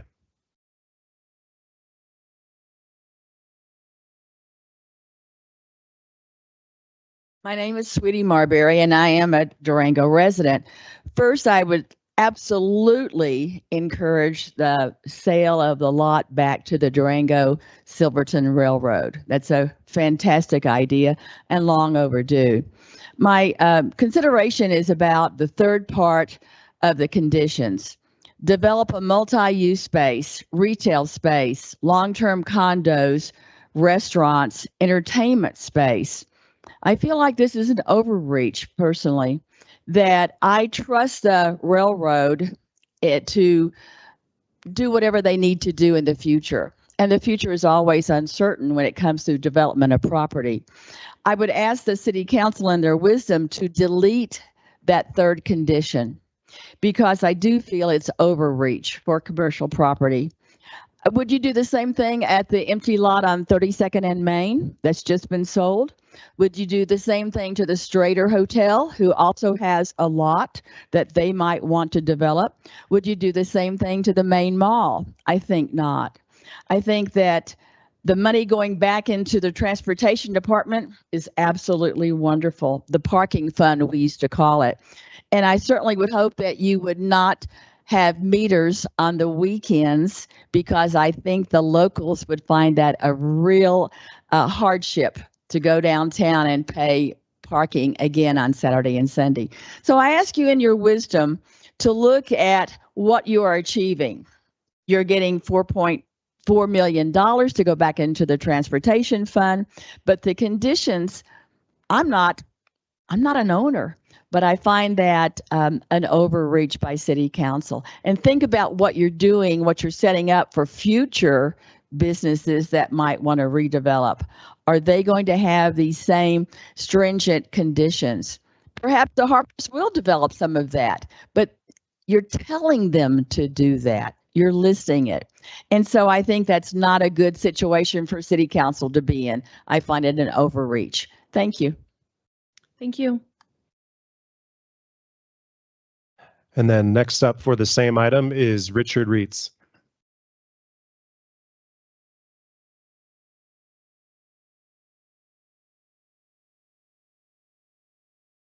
Good evening. My name is Richard Reitz. I live at 17 Kennebec Drive, and I'm resident of Durango. I'm here on behalf of the partnership of Durango Arts Conference and Event Center and the Durango Business Improvement District to comment on the proposed sale of the 209 West College parcel, item 12.7. Should I be doing this? Sorry.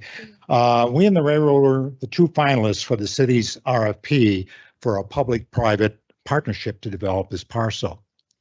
We have provided the city with a letter covering our concerns in more depth, but tonight I would like to state our key questions, which hopefully will be addressed in this public forum tonight.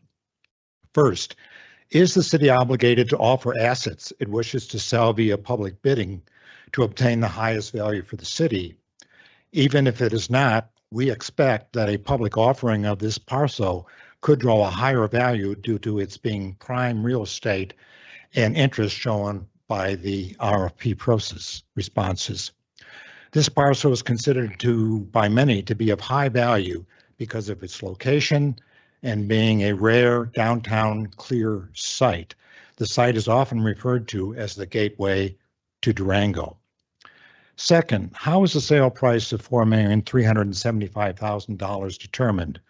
Why is it below the county's actual assessed value of $4,971,940? We would expect these values to be exceeded with a public offering because of the reasons I just mentioned on the value of that lot. Three, how will the city ensure that the obligation to develop the parking lot into a multi-use development is carried out in a timely manner by the railroad? And I should point out with respect to the last speaker that that obligation is in a written contract between the city and the railroad. When they acquired that lot, should the railroad ever buy it back, that they had to do that. Four, we'd like to hear in more depth the legal opinion why a third-party sale would not be in the best interest of the city if it is carried out in accordance with the 2002 agreement. We believe the February 6, 2002 agreement specifically addresses and facilitates a third-party sale. It appears the only way the 2002 agreement should be breached is if the city sold the parcel to a third party after the railroad matched that third-party offer. We ask the city to reconsider this sale process to provide a transparent public bidding process instead of just awarding it to the party that did not follow the RFP process. And this would hopefully maximize the value received for this parcel to the city. Thank you. Thank you. Thank you, Mayor. And the rest of the folks are going to speak either as part of the public hearing or on non-agenda items at the end of the meeting. Excellent. Moving along then, let's go on to the consent agenda. Item 8, can I have a reading of the consent agenda? Thank you, Mayor. This might be a bit of a novel, but hang in there with me. So for the consent agenda, item 8.1, approval of meeting minutes. We have 8.1.1, which is approval of the minutes from the November 5th, 2024 City Council regular meeting. Under item 8.2, final reading of ordinances, we have 8.2.1, which is an ordinance for land use and development code text amendments regarding updates to occupancy standards and natural medicine statutory regulations submitted by Community Development. 8.2.2 is an ordinance for land use and development code text amendments regarding updates to lighting code provisions to align with dark sky standards submitted by Community Development. 8.2.3 is an ordinance amending in pertinent part the Durango Code of Ordinances, Chapter 4, Animals, Article 1, in general, Section 4.1, definitions submitted by the Attorney's Office. 8.2.4 is an ordinance amending in pertinent part the Durango Code of Ordinances, Chapter 4, Animals, Article 1, in general, Section 14.4, vicious animals, submitted by the City Attorney. 8.2.5 is an ordinance amending in pertinent part the Durango Code of Ordinances, Chapter 4, Animals, Article 1, in general, Section 4.99, which is the disposition of vicious animals being held on complaint, submitted by the Attorney. 8.2.6 is an ordinance amending in pertinent part the Durango Code of Ordinances, Chapter 4, Animals, Article 1, in general, Section 4.8, fighting animals, submitted by the Attorney's Office. For section 8.3, adoption of resolutions by consent, we have 8.3.1, a resolution approving and adopting a revised and restated employee handbook for the city of Durango, submitted by Human Resources. 8.3.2 is a resolution directing the city manager to appoint a citizens focus group to study the need for implementation of a stormwater fee, submitted by Public Works. Under section 8.4, approval of other administrative items, we have 8.4.1, which is approval of the 2025 City Council meeting schedule, submitted by the city manager's office. And then we have 8.4.2, which is approval of an implied consent agreement for utility services to 42 Wildwood Lane, submitted by Community Development and Public Works. There are no requests for public hearings. And then under 8.6, introduction of ordinances, we have 8.6.1, which is an introduction of an ordinance amending in pertinent part the Durango Code of Ordinances, Chapter 1, General Provisions, Section 1.13, Codes Kept on File, submitted by the Attorney's Office. 8.6.2, under Introduction of Ordinances, is introduction of an ordinance amending in pertinent part the Durango Code of Ordinances, Chapter 1, General Provisions, Section 1.14, Acceptance of Code, coming from the Attorney's Office.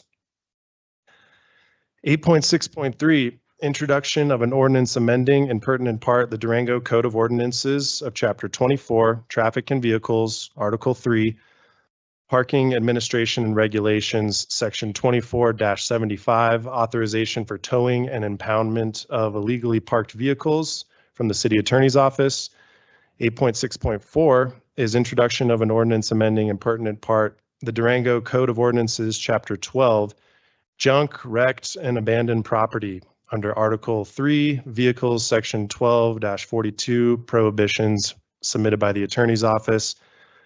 And then lastly, we have 8.6.5, which is introduction of an ordinance amending in pertinent part the Durango Code of Ordinances, Chapter 21, Streets, Sidewalks, and Other Public Places, Article 3, Snow and Ice, Section 21-36, Removal by owner, tenant, or occupant of premises, submitted by the Attorney's Office, and there were no requests for excused absences. Nice work. I'm glad you do that and not me. Do I have a motion, or does any council want to remove tonight?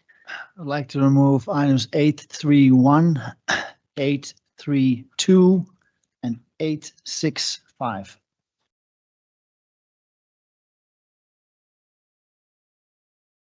Second. Great. Council discussion. Can I get a vote? Mayor Buell, Yes. Councilor Youssef, Yes. Councilor Bosmans, Did someone make a motion or did you just approve? Well, she has to remove. Do I need to make a? Yeah, make a motion. Sorry. I thought you made a motion. Sorry. I'm sorry. I thought Olivier made a motion and then now I just realized he just removed him. I'd like to move to approve the consent agenda as presented, however, taking off the items that Councilor Bozeman's had requested. I'll second. Council discussion. All right, now council vote. Mayor Buell, Yes. Councilor Youssef, Yes. Councilor Bosmans, Yes. Councilor Woodruff, Yes.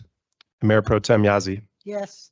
All right, item 9, items pulled from the consent agenda. We have item 8.3.1, a resolution approving and adopting a revised and restated employee handbook for the city of Durango, submitted by Human Resources. Do I have a motion?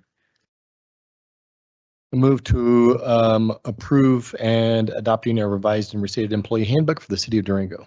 I will second. Council discussion. Yeah, I pulled this item because I had some questions. It's an approximately 180-page document, no red line version, and it covers several sections, especially for one section, the actual employee handbook. It is not clear to me what exactly changed, as the summary of changes does not provide a lot of detail. And I'm curious if there were changes and/or improvements to the relevant sections for as far as if employees are properly protected, if they have complaints, or if the differing opinions of what the city is doing and the risk for disciplinary action if they have a different opinion. Then there is 3 other sections, the loss control manual, safety regulations, and the information technology acceptable user agreement. Those sections have a better insight or a summary of what has changed and the summary of changes. And the 5th section, the code of conduct and the code of ethics policy, didn't have a summary of changes. So I was even wondering, were there any changes? So what I can tell you, and I'll warm it up as Bonnie walks up here, but this is a process that she goes through annually. She refers to outside counsel who specialize in employment law. Every year there's an obligation to update the code based on changes under federal employment law, federal discrimination law. Certain sections that were reviewed by my office, particularly the last one that you mentioned, as a result of some things that occurred recently with some employees. I do believe that the changes accurately and adequately protect employees is to their benefit and the city's benefit to revise the code like this each year.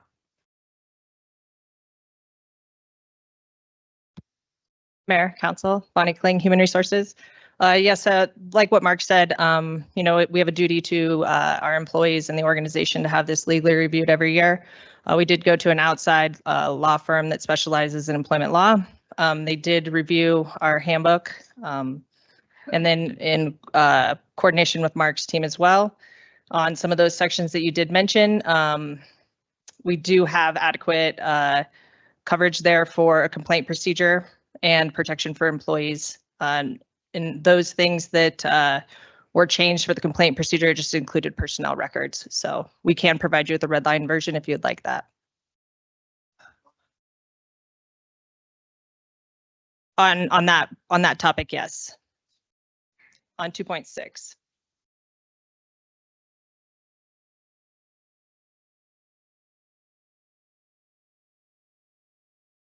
Yes, we just added examples which were provided by the employment law lawyer of unacceptable conduct. The code of ethics, there was no changes.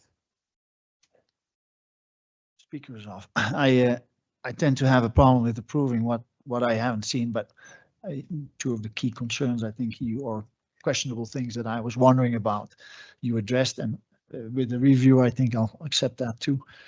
In the future, preferably a red line version so we can jump straight to the changes. Thank you. Yes. Any other questions? Great. Can I have a vote? Councillor Youssef, Yes. Mayor Pro Tem Yazzie, Yes. Councillor Woodruff, Yes. Mayor Buell, Yes. and Councillor Bosmans. Yes.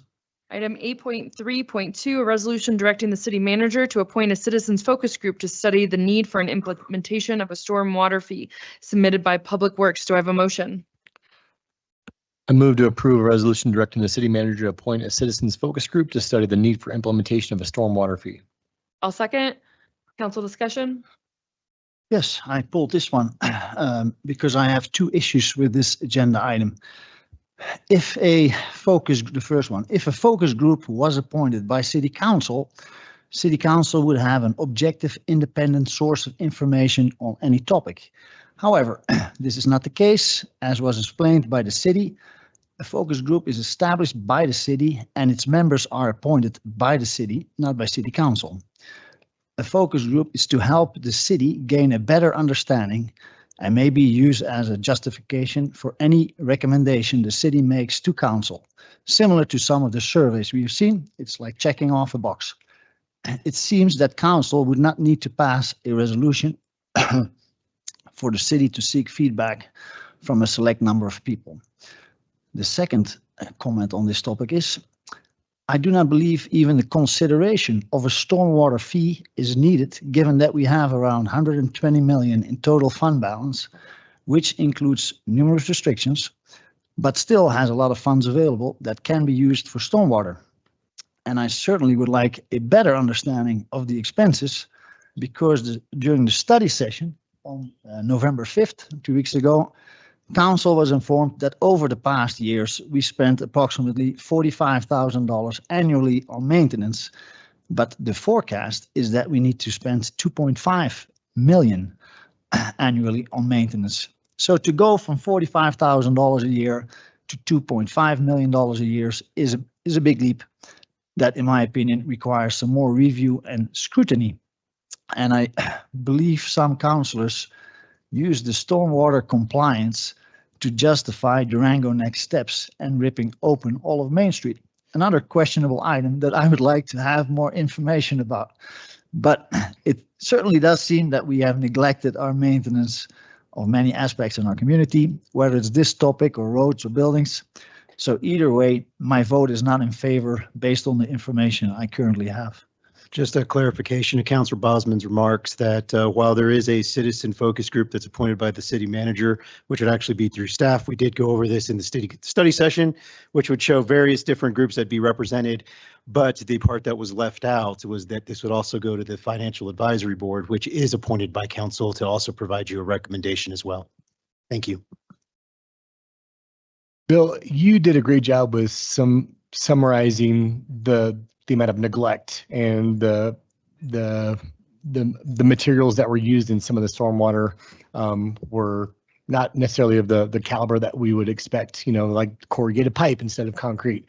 So, you know, remind me again, how much have we kind of withheld from being able to apply any sort of meaningful things to you know, you look at all the disaster that came from just last September when all that water came through.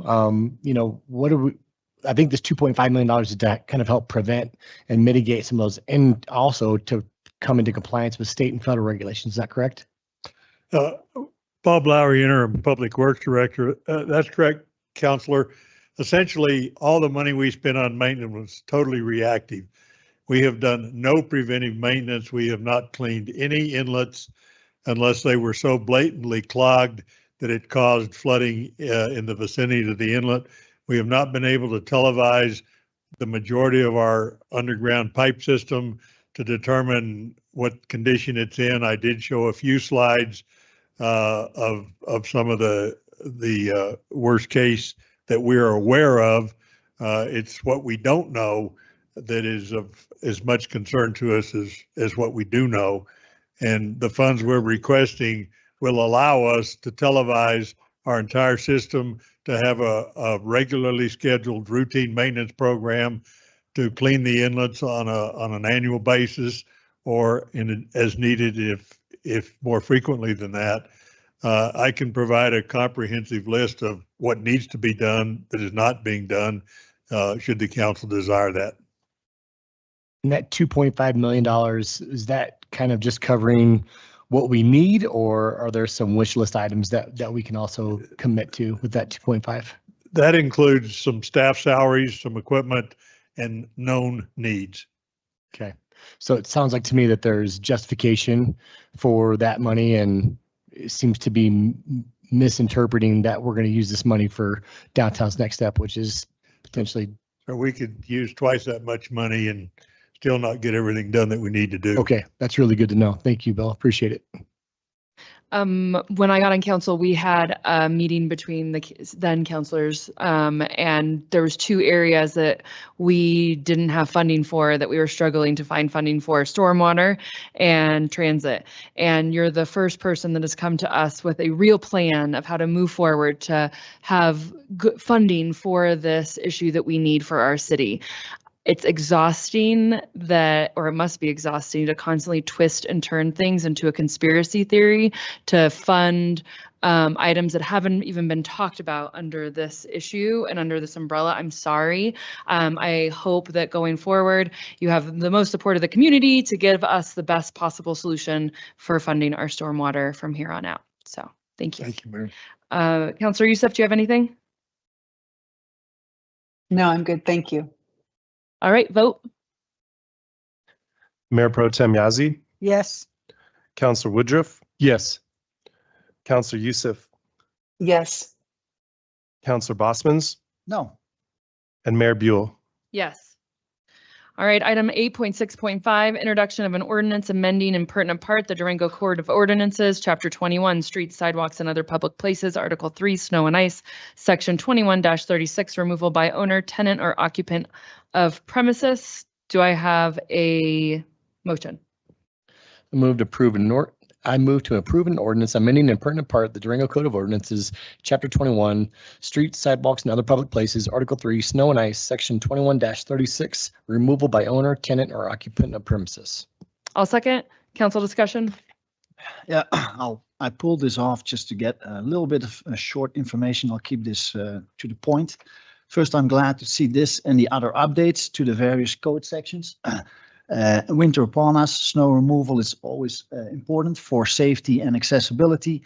And I wanted to have one item clarified for anybody who follows these meetings, and that is, what are the consequences if snow is not removed within 24 hours? And who is responsible? Because it states owner, tenant, occupant. That's all I had as a question. Sure. This is an article that already existed within the code. It just did not have the 24-hour time component to it. The city issued some notices to the public about it, and then the enforcement, well, it was brought to my office because, well, it says they have to do it, but it doesn't say how long they have to do it, so we added the 24 hours. The answer to your question about enforcement is found at the beginning of the code, in that any violation of any part of the code has a standard. They would basically get a citation. They'd be brought into municipal court if they didn't do it.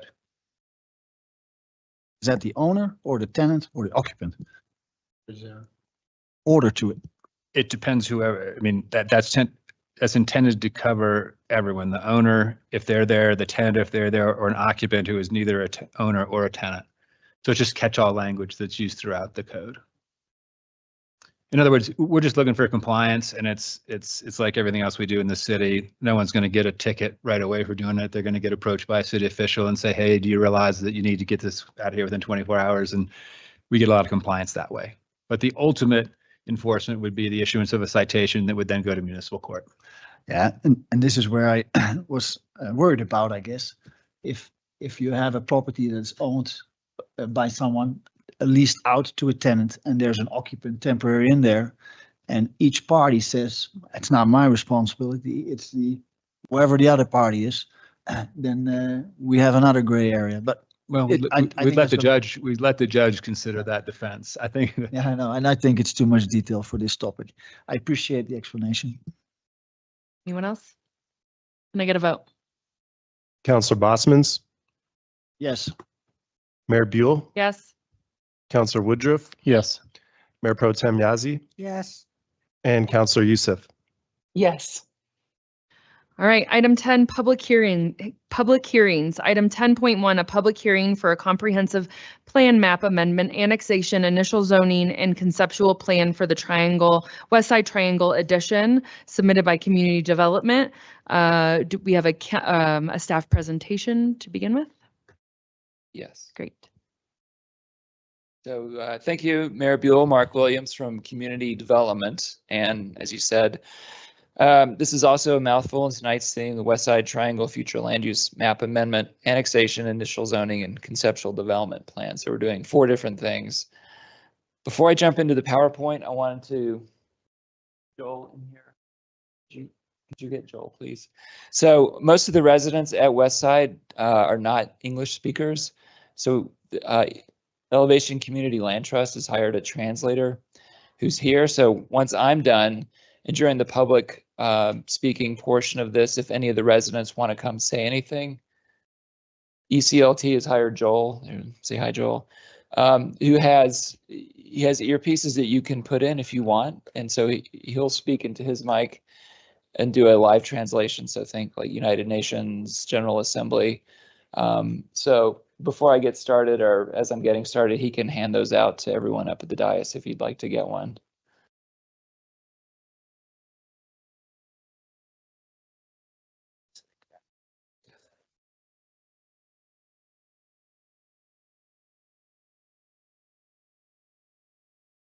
Down the field for the voice. He's not speaking English via his transmitter, which is going straight into their ears. But he's listening to people speak here. Just he's translating what they're saying in Spanish. Because normally what we speaks, and I think everyone. That way the English is read. So how would you want it? Do that then. And real estate. Okay. Hey guys, we're gonna sit up here with Mark so that we're able to because it took a while. Yeah. Okay. So we'll figure out the logistics of the translation. In the meantime, I'll get started. This is a map of the location. There are two mobile home parks, West Side and Triangle. We're sort of treating them as one park, West Side Triangle, on Highway 160 West, a little bit west of the Tech Center.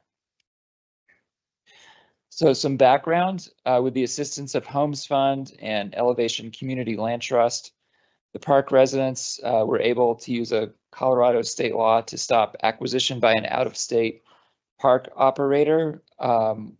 That would have created a situation where typically these park operators come in and jack up the prices and don't maintain the park, and so people will have to leave. So they preserved these units that were there.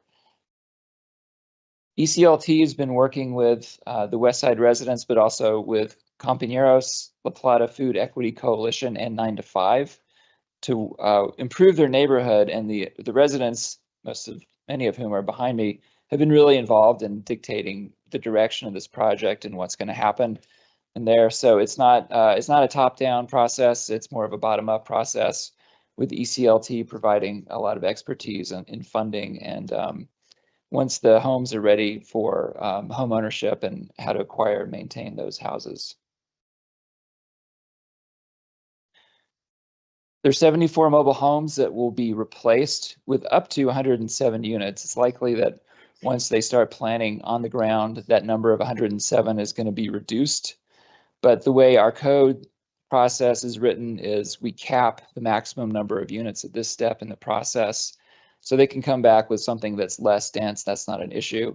They just can't go over that 107 units.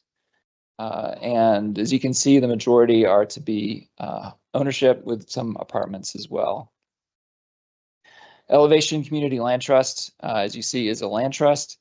And so their model is they retain ownership of the land.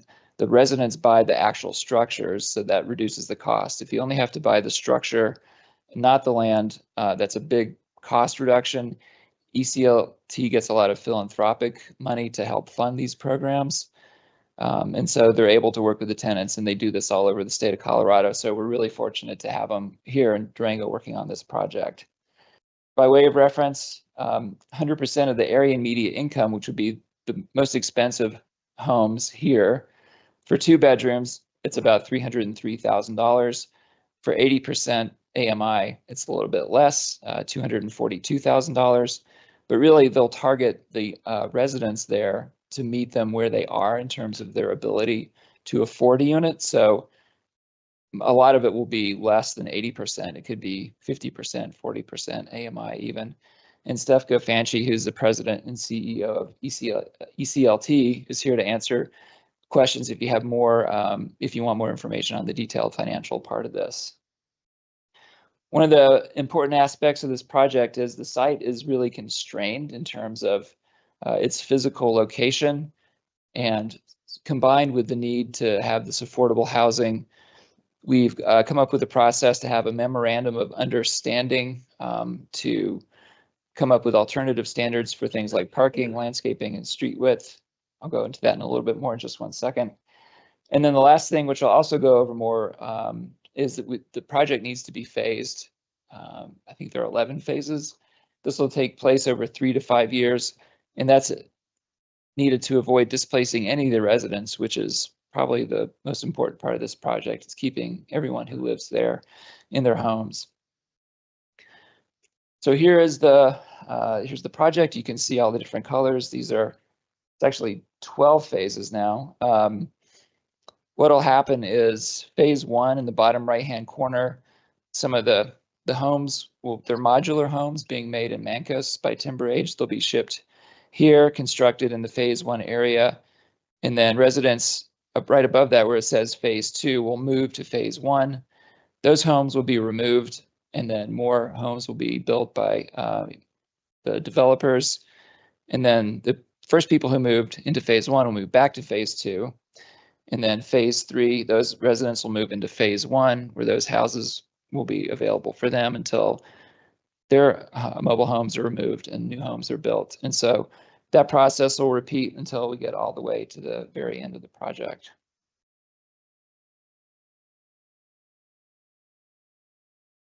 So here's an overall timeline. It's been a pretty lengthy project. There's been a lot of involvement with the residents, with ECLT and with SEH also. So this started a couple of years ago. This went to Community Development Commission in September, which approved unanimously. It involves an annexation, so there's a lot of process here. I don't want to go into too much detail, but October 15th, council accepted the annexation petition, set the hearing for tonight, which we're doing now.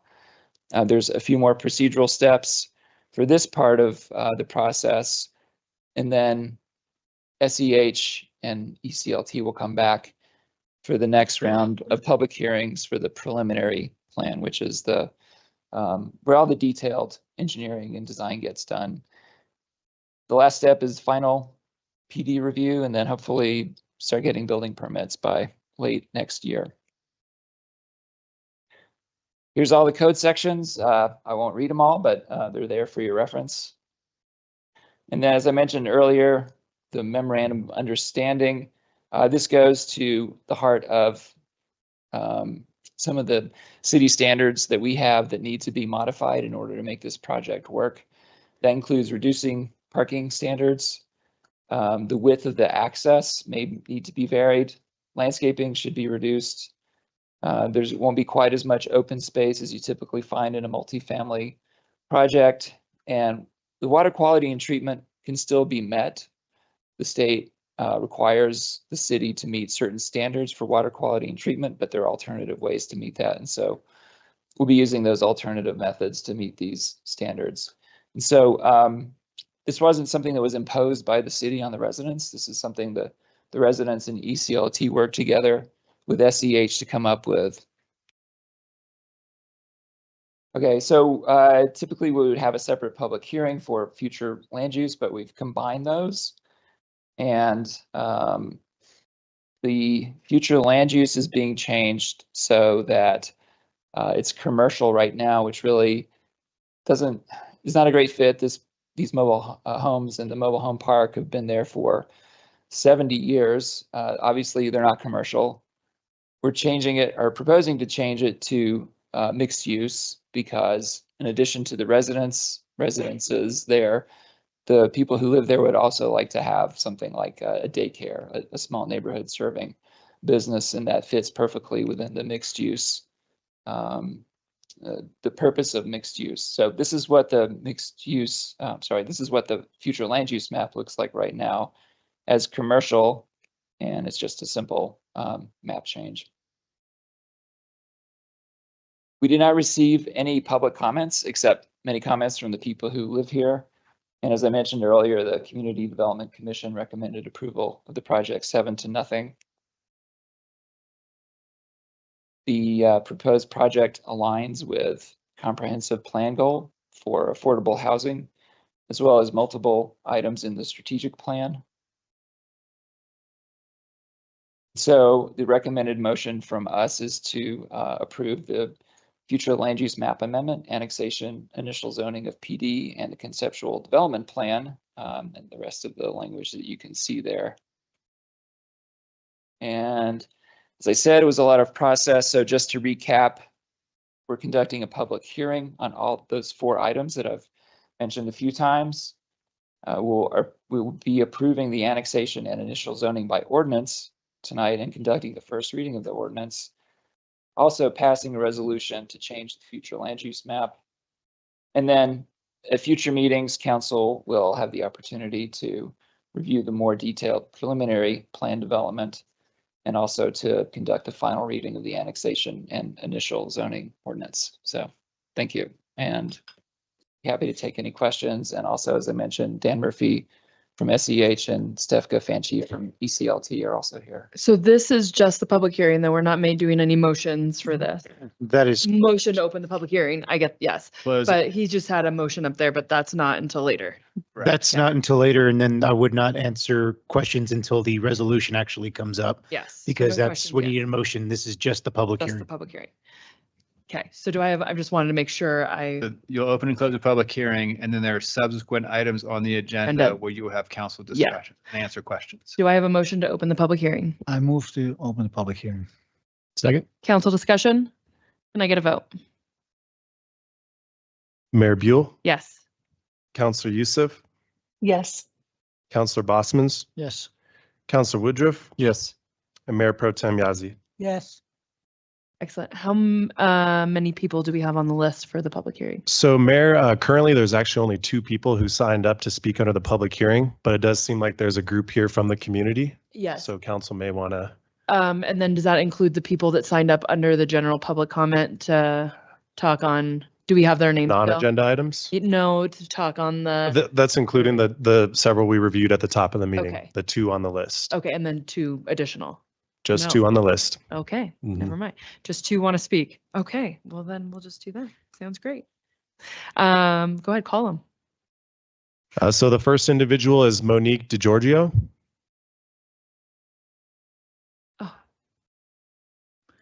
Oh, no. Okay. Yeah, they were out in the hallway waiting, but the Yeah. meeting took a while, so a few members left. Okay. The next individual for 10.1 is Alejandra Chavez.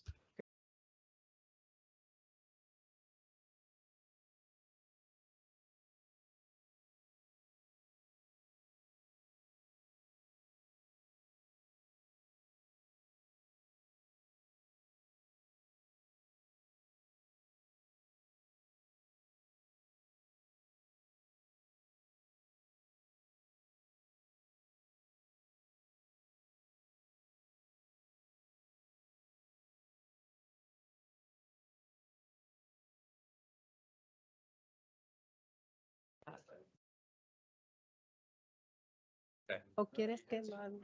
No, not Okay, so would you like me only to to Spanish. They don't translate from Spanish. This is okay back here. Lo digo en español ¿Quieres primero? que esté aquí? Lo digo en Okay. español. Yeah, primero español, después yo lo All right, so I will actually be doing out loud consecutive interpretation, Alejandra. So go a sentence or 2 and then pass. Buenas noches, mi nombre es Alejandra Chávez. Good evening. My name is Alejandra Chavez. Yo vivo aquí en Durango. Llegué a la comunidad de Westside casi 21 años atrás. Yeah, I live here in Durango and I've been here for almost 21 years. Yo crecí en Westside. Estoy orgullosa de ser de esa comunidad. Yeah, I actually grew up in Westside and I'm very proud to be from this community. Estoy aquí este día para abogar por las 74 familias que están atrás de mí. And I'm here to advocate for the 74 families that are behind me. Hemos pasado por mucho. Nada ha sido muy fácil para esta comunidad. Yeah, we've been through a lot. Nothing has been easy for this community.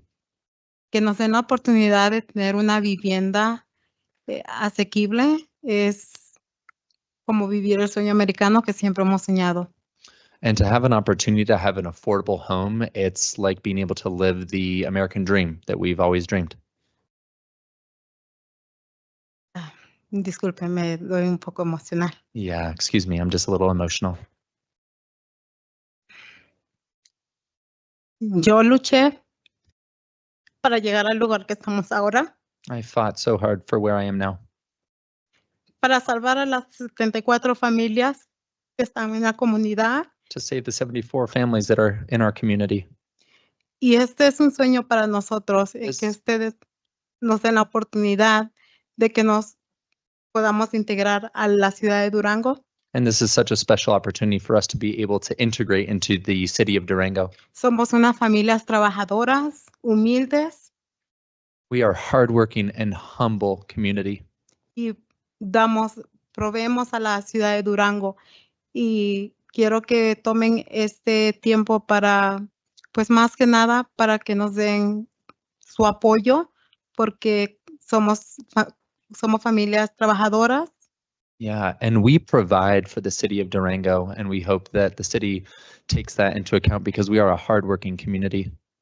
Y más que nada para tener los servicios de mejor calidad. No estamos perfectos, pero yo sé que podemos mejorar. Yeah, and to have access to better services, to better utilities. It's not perfect, but we know it can be better. Y muchas gracias por su tiempo. Thank you so much for your time. Thank you. I think Monique is online.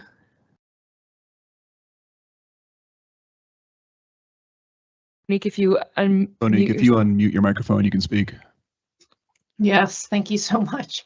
Well, it's an honor to speak after Alejandra, and I'm sorry I'm not there in person. I had a phone call with my daughter that I needed to run back for, but my name is Monique DiGiorgio. I live here in Durango at 1354 East 3rd Ave. I had the pleasure and privilege to work with Alejandra and the community a couple of years ago to help them stay at the Westside Mobile Home Park and help them secure that property. And it was maybe one of the most rewarding things I've ever done. And I think it's incredible that the city is thinking about annexing it because one of the things we were concerned about when we worked to help them secure the home was that the utilities and the water and the sewer and all the infrastructure was going to be this really, this issue for the community from a health and safety standpoint. So to me, it makes perfect sense that this is one way the city can contribute to this really important effort. And I'm just want to say thank you. And I hope that you can approve the annexation. So thank you so much for letting me speak. Thank you, Monique. Is there anyone else signed up? No one else, Mayor. Okay. Yeah. See, yep, it's fine.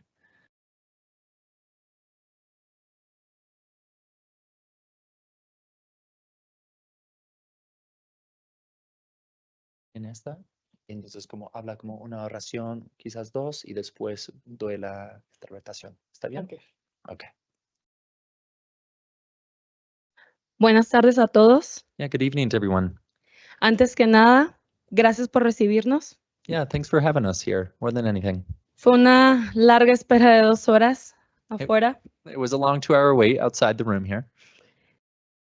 esperando para grandes cambios. Yeah, but we're waiting there for big change. Soy Mayra Gallardo. I'm Mayra Gallardo. Soy parte de la comunidad de Westside Yeah, and I'm from Westside Community. y creo en los cambios cuando la unión hace la fuerza. And I believe in change when people come together. Y Westside ha sido el ejemplo de lucha, unión y compromiso. And Westside has been an example of fight, community, and union. Pues al recibir la noticia de la copropiedad se vendería, Oh, and then upon receiving the news that our community was going to be sold y que nos podíamos quedar sin hogar, and that we could maybe be left homeless, la preocupación, la angustia y la ansiedad that the worry and the anguish and the anxiety, fue parte de este proceso. and that was all a part of the process. Y en lo personal, para mí fue muy duro, pues And- estaba embarazada And the personal process for me was so hard because I was actually pregnant. y al momento de yo tener a mi bebé, podía ser que ya no teníamos hogar And for the possibility that when I was going to give birth, we could be without a home. y eso quebrantó mi corazón And that broke my heart. y creo que nadie debería de pasar por eso. And nobody should have to face that. Pero Westside siempre hemos sido una comunidad unida But Westside, we've always been a united community. y obviamente no nos íbamos a quedar sentados sin hacer nada. And obviously, we were not going to stay sitting down to doing nothing. Y unidos buscamos soluciones y recursos And together, we look to find solutions and resources. y gracias a esta unión estamos aquí And thanks to this community, this union, we're here. y gracias también a Elevation que fue parte de todo este proceso. And thank you to Elevation, who is so much part of this process. Me siento muy orgullosa de mi comunidad I feel so proud of my community. y me siento muy orgullosa de estar aquí presente. And I feel so proud to be here present. Y creo que todos tenemos la oportunidad de tener una casa digna que tengamos servicios de calidad, agua de calidad para nuestros niños y para nuestras familias. And I believe that we are all here to be worthy to have a dignified home, one with good utilities, good water for us and our families. Porque está comprobado que el tener una vivienda digna cambia nuestra mente, cambia nuestro cuerpo, cambia nuestra mentalidad y hace grandes cambios para nuestra familia y en el entorno que nos rodeamos. And it's proven that by having a good house, we improve our mind, our bodies, our spirit, and improves everything around us. Así que pido una oportunidad para que toda mi comunidad, mis vecinos, tengamos esta oportunidad de vivir dignamente. And I ask for this opportunity for me, my family, for all of my community members to have this, for us to be worthy of this opportunity, for us to have this dignified opportunity. Porque la comunidad latina es fuerte y es trabajadora y siempre está en las mejores luchas. Because the Latino community is always a strong community and we're always part of the biggest fights. Así que muchas gracias. Espero que tomen una buena decisión para nosotros. And thank you very much. I hope you make a great decision for us. Thank you. Thank you. Is there anyone else that wants to speak tonight?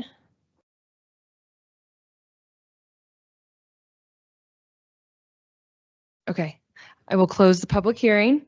And then we will move on to item 11, resolutions. Item 11.1, a resolution to amend the comprehensive plan future land use map for the West Side Triangle Mobile Home Parks. This one I just do a motion. There's no, okay. Do I have a motion? I move to amend the comprehensive plan future map, land use map for the West Side Triangle Mobile Home Park. I will second. Do we have council discussion? This is just a change from general commercial to mixed residential or mixed use, correct? Yes.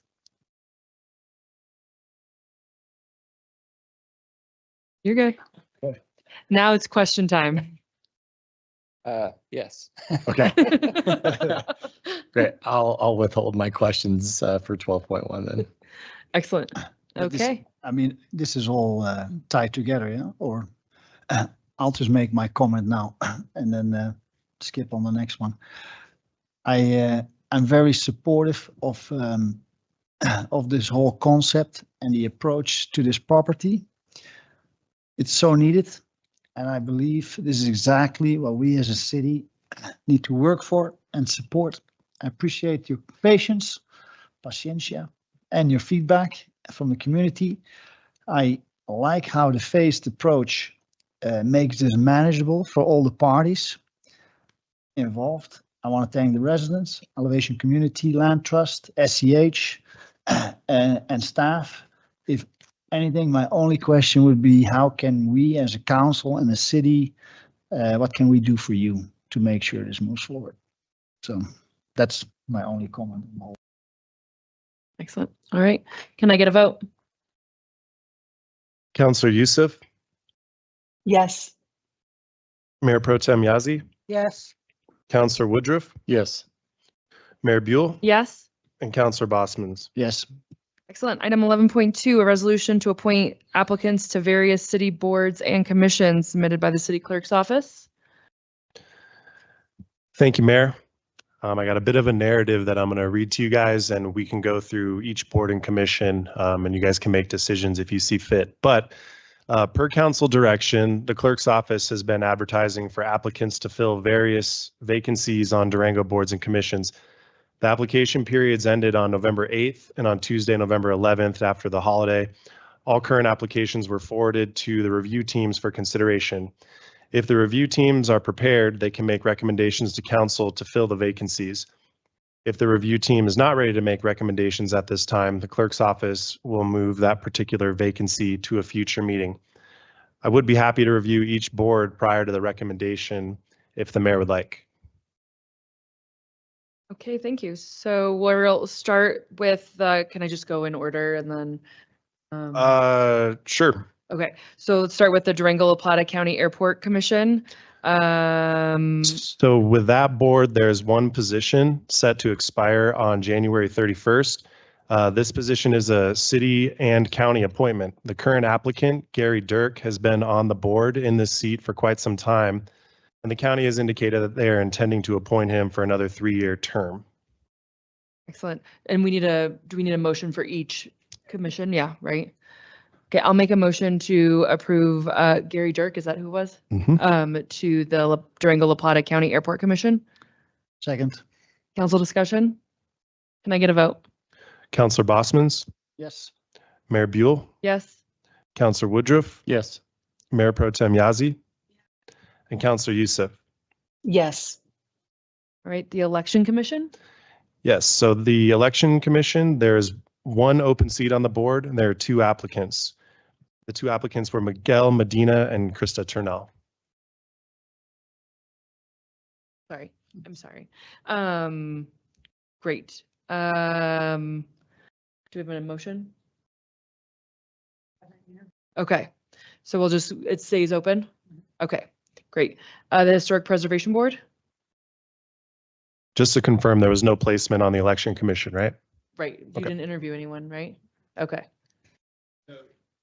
Sorry, I was, Well, she's, Let me just, the election commission, that is pretty much a defunct board now. Okay. With this, the state changes the way the elections are conducted now that we're primarily mail-in ballot. It is still a board, it just still exists, but they literally have no function. They can go watch some things on election day. So we, as a staff, discussed what we should do with that. Because we did have 2 applicants, and it is your choice tonight. You can do interviews if you choose to, but it would be kind of pointless because all you'd be doing is telling them that, yeah, we'll appoint you to this board, but you have no responsibilities. And we've already informed them of that.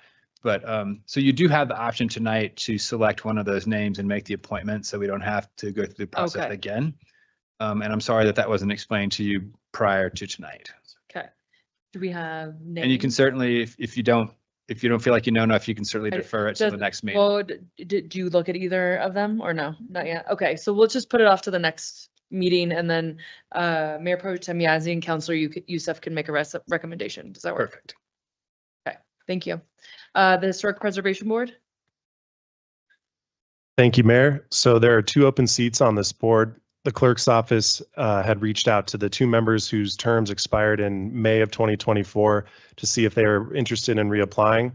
And none of them indicated they were willing to commit to reapply. And so there are 2 new applicants for that board, which are Laurel Glyden and Danielle Dias. If you want, I didn't interview them, but I did review the resume. And since there's only 2 open seats and 2 applicants, I'd be happy to, what is the term? To appoint or to make a motion to appoint both Miss Lauren Glidden and Miss Danielle Dias to this board. Excellent, I'll second. Council discussion? Can we get a vote?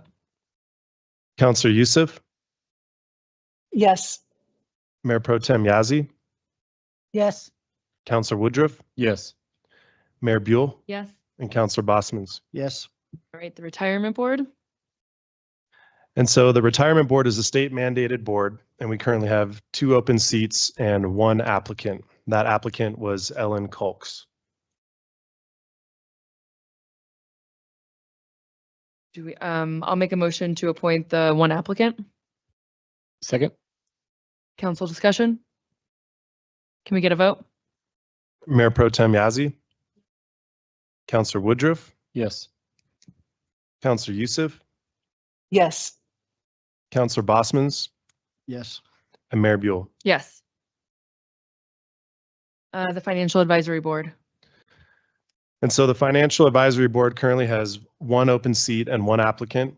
And this applicant is the current alternate of the board, and that's Tom Barney. Mr. Barney is interested in being a full-time member and would fulfill the term of the member who resigned, leaving the alternate position unfulfilled. We have no other applicants at this time. I'll make a motion to appoint Tom Barney as to the Financial Advisory Board. Second. Council discussion? And vote.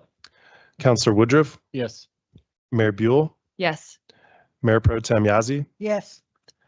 Councillor Youssef, Yes. and Counselor Bosman's. Yes. And then finally, the Cultural and Community Relations Commission. Thank you. So the newly formed Cultural and Community Relations Commission has 7 open seats and 8 applicants.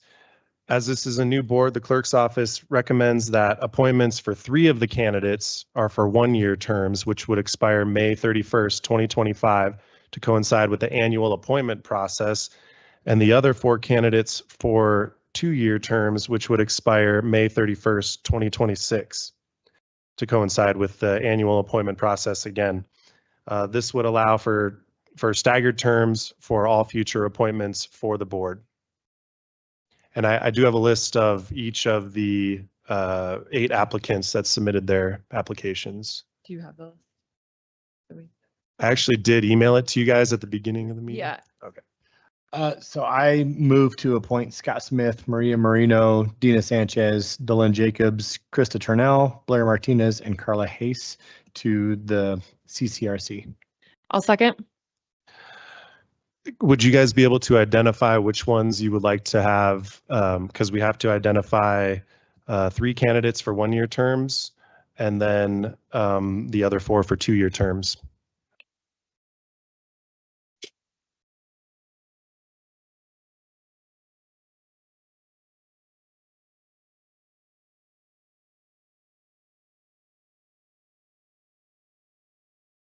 So we recommend the Scott Smith, Maria Marino, and Dina Sanchez be for the 1-year terms, and the remaining be the 2-year terms.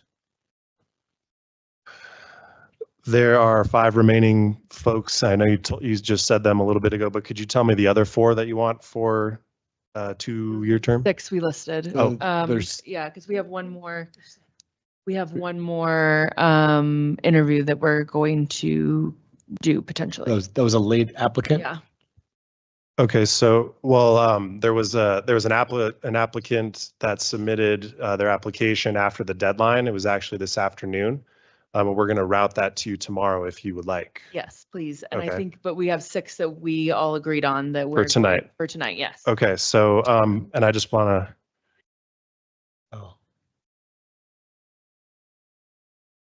Oh, So it's. so you're right, it is 6. Dylan, Blair, and Carla. Right. Yes. So my apologies, Ben.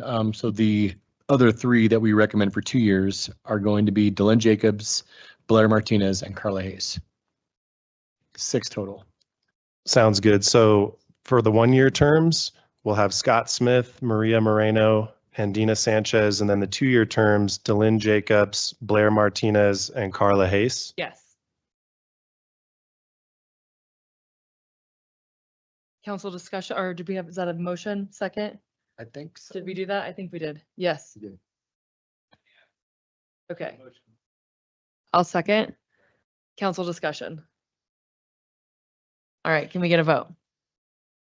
Counselor Bosmans, Abstain. Counselor Youssef, Yes. Mayor Pro Tem Yazi, Yes. Mayor Buell, Yes. and Counselor Woodruff. Yes. All right, item 11.3. Oh, Under your new rules, when there's an abstention, there has to be an explanation. Oh. It's up to you as the chair if you want to enforce that, but that was part of the package that you guys passed, that if there was an abstention, there had to be an explanation. okay. But you can waive that rule tonight if you choose to. I'm just reminding you that that is Thank part you. of your ordinance now. I mean, yes, it's a rule. We passed it. We should follow it. I feel not well informed about the recommendation and the reason why the other applicants were not selected. So that's my reasoning for abstaining. Not well informed. All right. Item 11.3, a resolution amending resolution R-2021-0027. So yes, this is just a continuation of the conversation we had 2 weeks ago on the 5th of November. Just omitting the language to require staff to present both sides of an argument when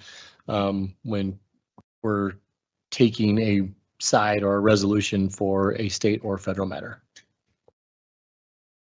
I'll make a motion to approve a resolution amending resolution R-2021-0027. Second. Council discussion. Can I get a vote? Counselor Bosman's, Yes. Mayor Buell, Yes. Counselor Woodruff, Yes. Mayor Pro Tem Yazi, Yes. and Counselor Youssef. Yes. All right. Item 12, first consideration of ordinances.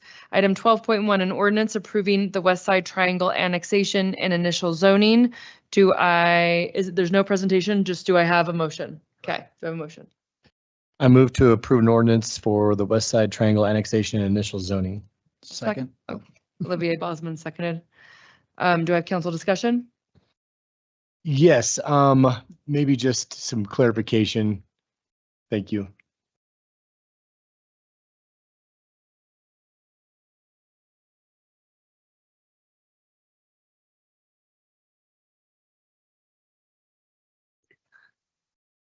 Thank you. I echo Councilor Bosman's sentiments that it's long overdue. I think this is an incredibly important not program, but a project that is really going to create a lot of benefit for our community members. And then one of my biggest concerns is that new rental or ownership payments may be more than what they're currently paying, leading to displacement of our workforce and community members. So 100% AMI of a family of four is $110,000.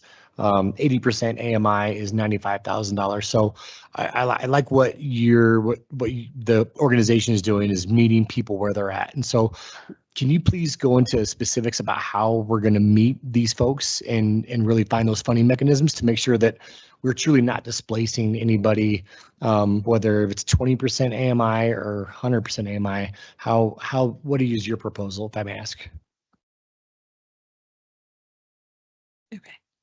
So for the record, my name is Steph Gafanchi, and I'm the CEO of Elevation Community Land Trust. So our primary goal here is to keep residents in place, right? So we've done 2 rounds of surveying to understand what the AMIs of individual households are, and then also to understand what portion of their current income they are spending on housing now. And we're looking at that in a few ways. Because many own actually at this point, almost all of them own their units outright. And they are paying only about $500 a month in lot rent. So what is not accounted for there is often the utility payments on these homes because they're from the 50s, 60s, 70s, and they are not intended to really be around in this climate for this length of time, can be in many cases up to $600 a month, right? So there's a lot of different factors there that we're working on, and we are working with TimberH to bring modular units that are extremely energy efficient to have very low utility payments, right? So that's one way that we're working on that affordability. Another way, of course, is not including the land in the price of the home, but finally, really looking at what AMI levels are there currently and pricing the homes accordingly. So when we said that it was up to 100% AMI, that is because we know that there are folks in the park that are making, as a household, up to 100% AMI, and in some cases slightly above. But the 100% AMI is what is the Prop 123 limitation. And if we're going to use funds from that, we know that'll be the maximum. So from there, we will then have some different tiers of affordability so that we are serving folks likely at 80, 60, and below AMI. And so we'll probably have 3 tiers so that like 100%, 80%, 60%. And when we actually price them, we price to affordability 10% below that. So what's affordable to 90%, 70%, and 50% AMI, so that we have a window of folks that can apply for those and be approved. Then to get lower than that, we will have down payment assistance. That'll get to that. But for the long-term permanent affordability, so at Community Land Trust, one of the great things is that these homes will be permanently affordable over time. So we will lock that permanent affordability in at 100, 80, and 60% AMI. But we'll work with these residents through with down payment assistance and some other resources to meet them where they are currently. That's amazing. Thank you.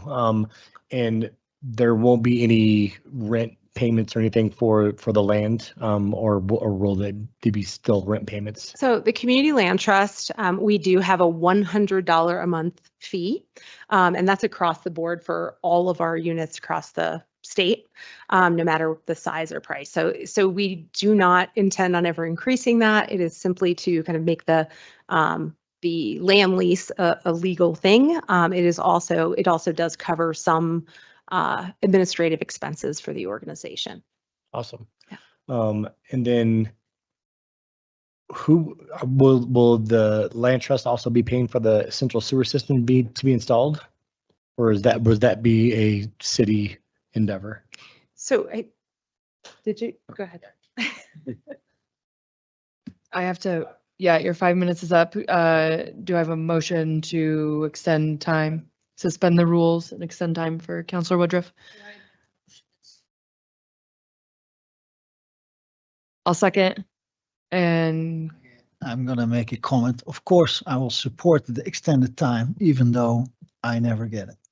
So can I get a vote? No one else someone else has to talk to get the 3. Does that make sense? How much are you wanting to extend it by? Maybe just a minute, just to let him respond. I mean, it's a 2 minutes.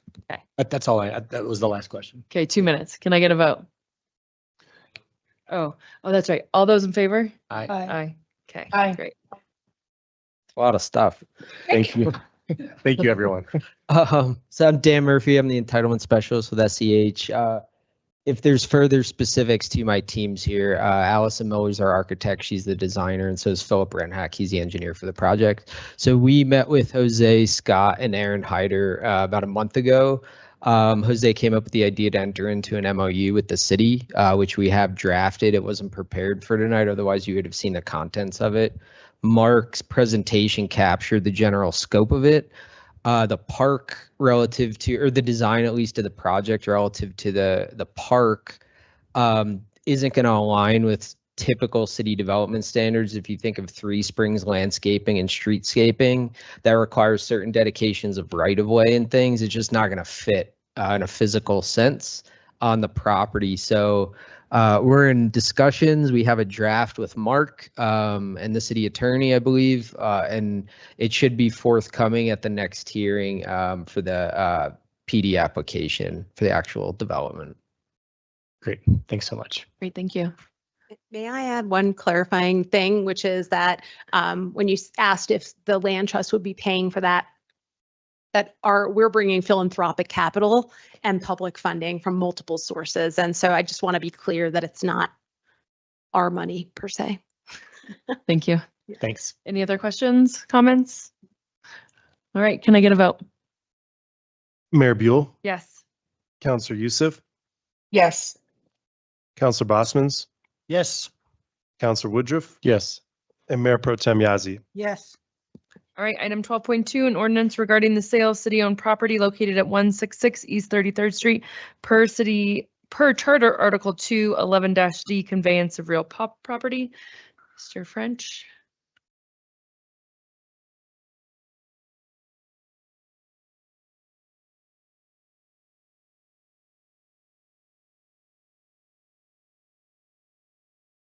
We'll get there. There you go. Good evening, Mayor, Councilor, City Manager. I'm Mike French from the Prosperity Officer from the Housing Division, here to talk about the first consideration of ordinance regarding the sale of a city-owned property. That property is located at 166 East 33rd Street. The overview of the ordinance authorizes the conveyance of real property to a qualified buyer. A qualified buyer meets earning requirements of 125 AMI or less, and it is going to be a restricted, deed restricted property to benefit the community. This aligns with our mission and vision, and specifically the housing strategy 2 and 2.1. We went through a revised process to do the conveyance of real property. We outsourced the qualification to a third-party partner, which is Homes Fund. They ran the qualification and advertising on a MLS. The candidate qualification, as I stated, is based on earnings of AMI of 125 or less. They also have the requirement of going through a first-time homebuyers class through Homes Fund, receive a letter of qualification through Homes Fund, as well as a letter from a qualified lender. The city staff reviewed the candidate pool, determined that there was no conflict of interest, and of course followed strict procurement and contracting policies. The townhome is listed at $399,000. The deed restriction is such that there's a 3% equity participation per year, and the time frame that people were able to qualify was from August 1st, and there was a 60-day application window. The random selection was completed October 21st of 2024. That included 10 candidates that qualified, but 9 agreed to move forward. The drawing there was a participation of Pat Vaughn, who's the chairman of the RHA, to do the drawing, and the person that was in first position is a Mr. Thomas Dickey, who's a full-time employee of Peak Food and Beverage. So at this time, I'd recommend, the staff recommends that we move forward to approve the ordinance authorizing the sale of city-owned property located at 166 East 33rd Street per City Charter Article 2, 11D, conveyance of real property. Just want to take a moment to commend you, Mike, on your work on this one and your Housing Division team. If council remembers, this was a process that's been revamped that went from just 1 qualified now to 9 qualified employees that met in all different sectors: education, housing, healthcare, retail. It's good to see that a process was followed and being able to see a substantial more availability of this property to our community. Great.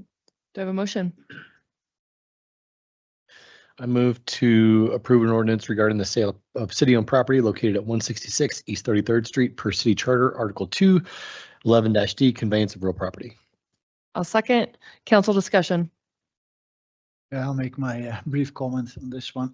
We've bought a house at a market rate for $550,000, and then we're selling it at a loss of $147,000 only to add a deed restriction, and that's for workforce housing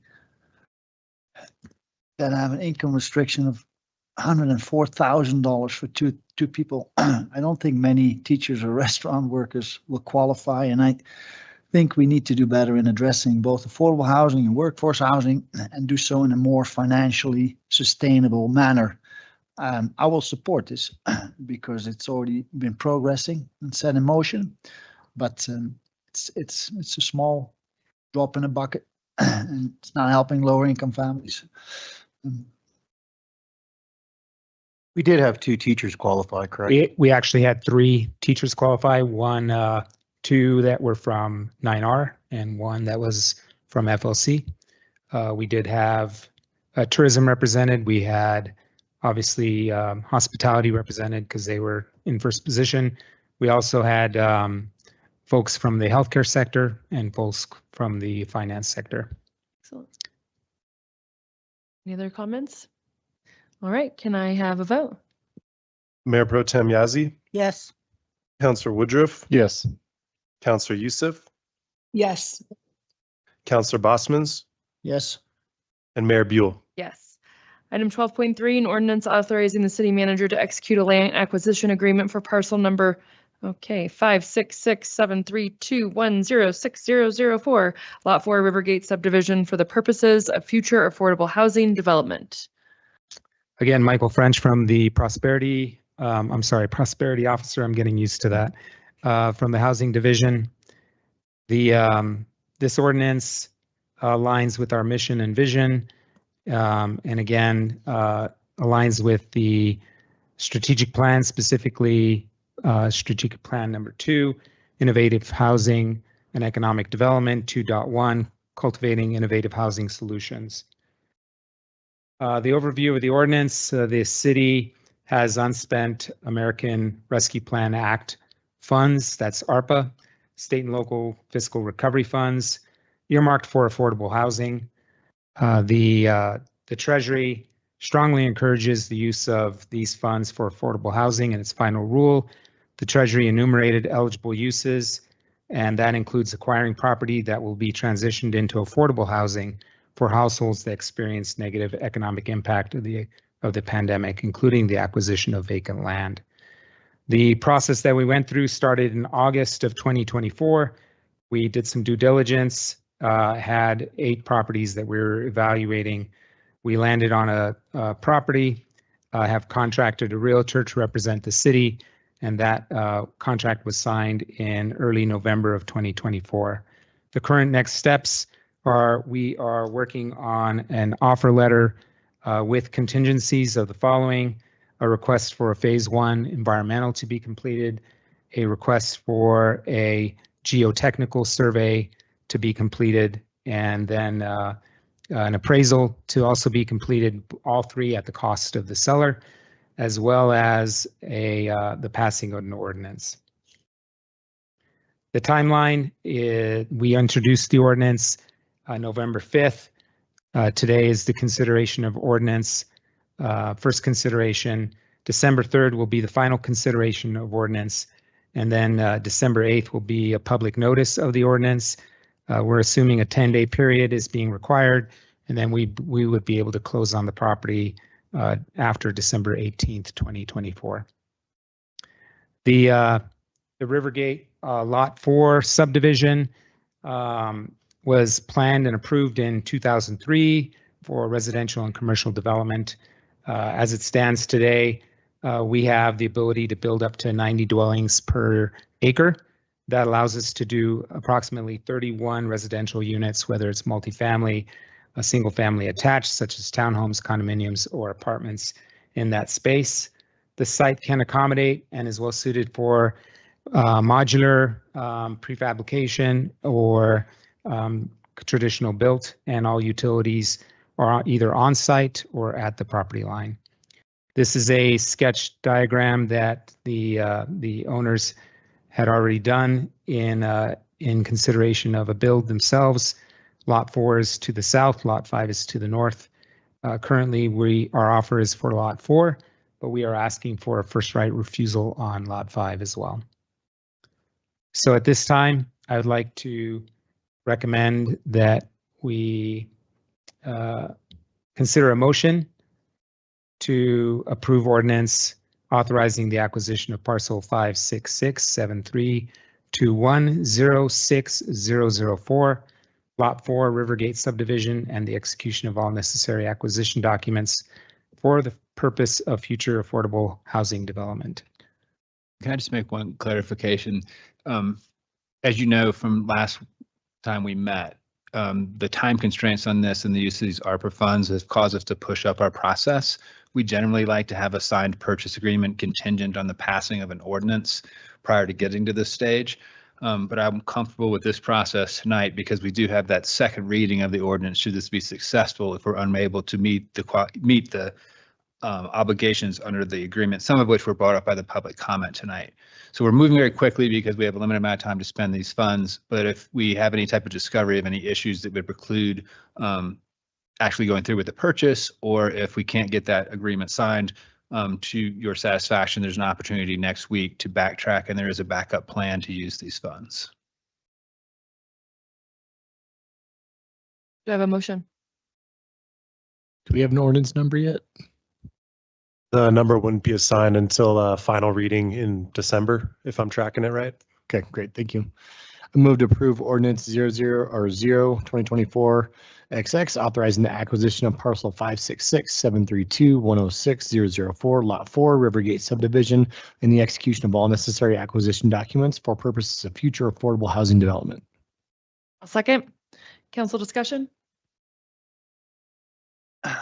Thank you for the presentation. I have a question. Can the ARPA funds be used for other purposes than real estate or buildings or property? I'm sorry, Counselor. I'm sorry. I have a question. Can the ARPA funds be used for anything, for other purposes beside real estate? Yes.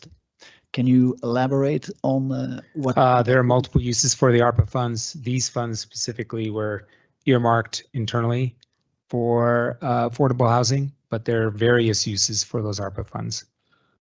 Okay, well, it seems I will have to support this ordinance, given that we're running out of time to spend the ARPA funds in any other matter, that it seems that the city has not provided all the alternative options that we as a council should consider, because the agenda package only mentions the alternative options being other properties. And we do need more affordable housing, so at least it checks that box. But I am concerned about this project. I'll keep an eye on it, how it develops, given that the city is not a builder or developer. And you mentioned, I think you mentioned partnership, but I assume it's going to be partnership. But by association, typically if the city is involved, the cost will increase quite a bit. As we've seen with the Best Western development, it may result in many millions going to the developer at the expense of the taxpayer. But it's good to see the opportunity to add low-income housing units in this project, as well as that project. So there is some progress. Thank you. Yeah, for clarification. Funds were determined by council to go to affordable housing, correct? That is Made correct. those- It was placed in housing by a council vote. Yeah, so we determined that they were going to go to housing, and then because of the deadline, this was one of the best options to use it as council directed per our strategic plan and goals. That is correct. Sure. Any other questions? When we're also leveraging public-private partnerships for other projects like Durango Crossings, where we had the 6 acres that we are donating to the builder, where we're also going to receive 75 units of income and AMI property that is going to have affordability components attached. So I don't necessarily think that we're just pouring millions and millions and millions of dollars into projects that are dead ends. I think it's a good use of taxpayer money to really leverage projects that really benefit the community of where we see the best opportunity for growth. So yeah, for clarification, the city is not suggesting that we develop the property. Right. We would subsequently look at all of our options, consider putting out an RFP to consider different options, and form public-private partnerships for development opportunities. This presents an opportunity for us to acquire and own the land that gives us those options. We could do something like what you just heard from STEPCA, which is a land lease opportunity where the city has actually provided that land to a foundation to then find developers and move forward with the project. And remind me, Mike, I know you said this, but I just want to make sure that I heard it right. The seller is going to pay for any sort of engineering or testing to be done for the soil, just to make sure that everything seems to be buildable. That's correct. So a phase 1 environmental study and then a geotechnical study, which is looking at the soil and doing bore samples and such. Great. Thank you. Yep. Anything else? All right, can I get a vote? Counselor Bosmans, Yes. Mayor Buell, Yes. Counselor Woodruff, Yes.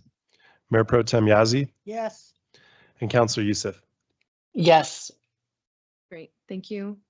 Item 12.4, an ordinance amending in pertinent part the Durango Code of Ordinances, Chapter 3, Alcoholic Beverages, Section 3-3, Business Classifications. Mr. Morgan? Yes, ma'am. This is it's not really a technical amendment, but it is an amendment to line up our business classifications with the new state classifications for liquor licenses. It creates a new category for takeaway liquor. Do I have a motion? So moved.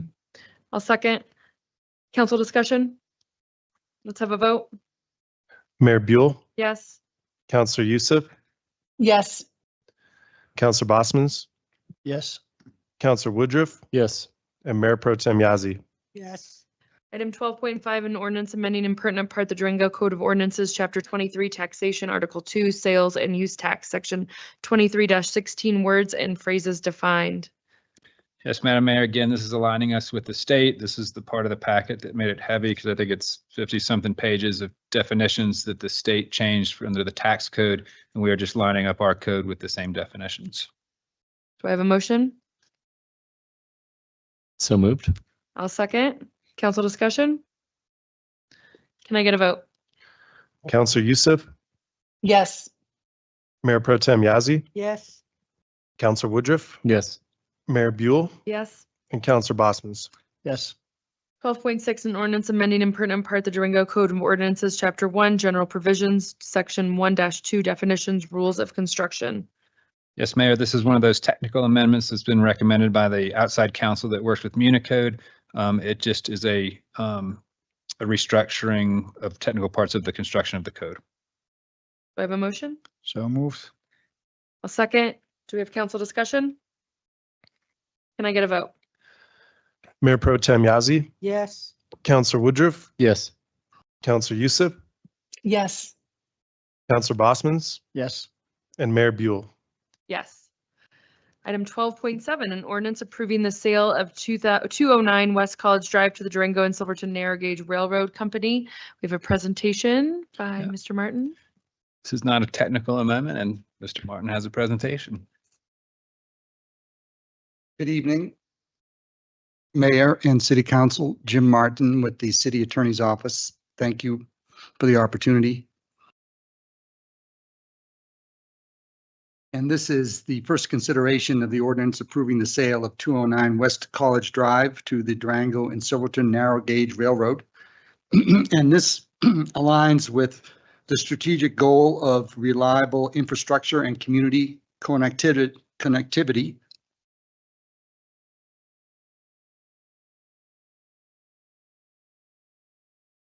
And as a little history, the railroad approached the city in 2002 to purchase the parcel for $2.5 million.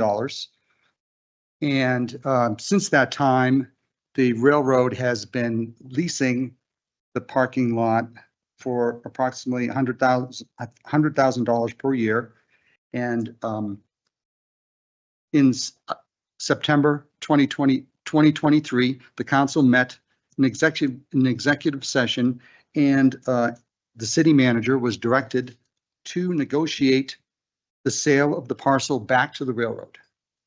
So I have been working with the railroad to negotiate a purchase and sale contract from the city to the railroad.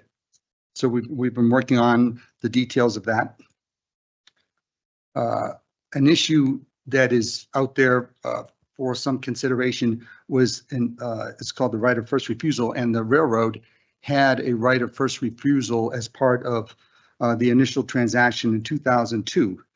The city obtained a legal opinion indicating that the right of first refusal that was from 2002 was still enforceable, and that it was not in the city's best interest to go forward and put the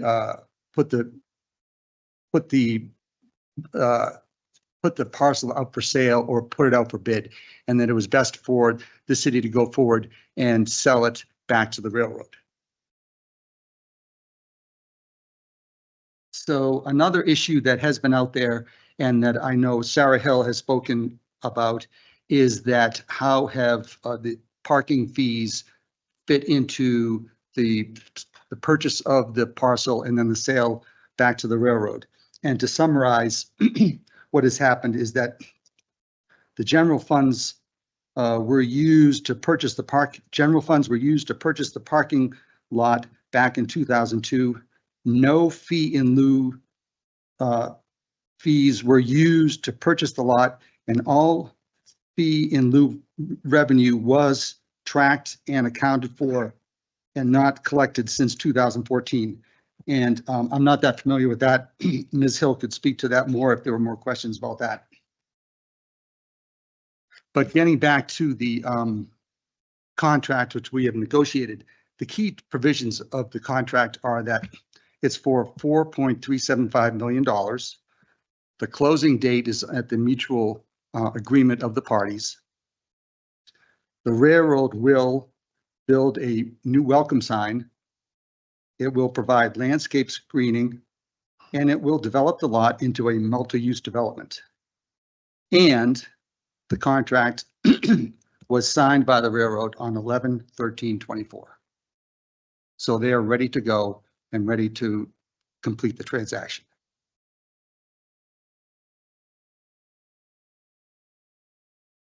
So the recommended motion is to approve the ordinance approving the sale of 209 West College Drive to the Durango and Silverton Narrow Gauge Railroad Company.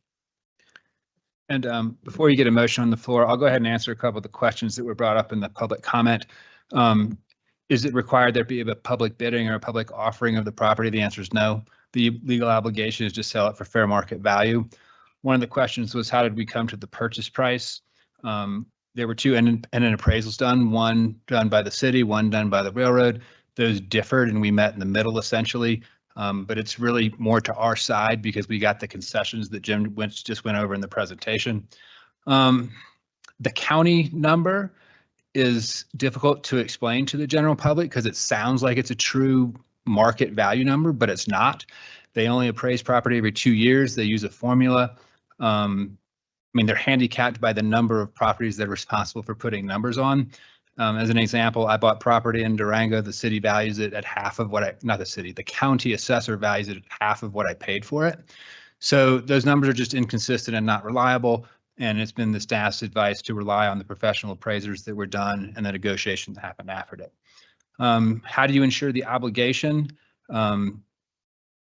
Unfortunately, that's one of those things, if too much time went by, you would come to me and say, hey, we had this obligation, the railroad's not doing it.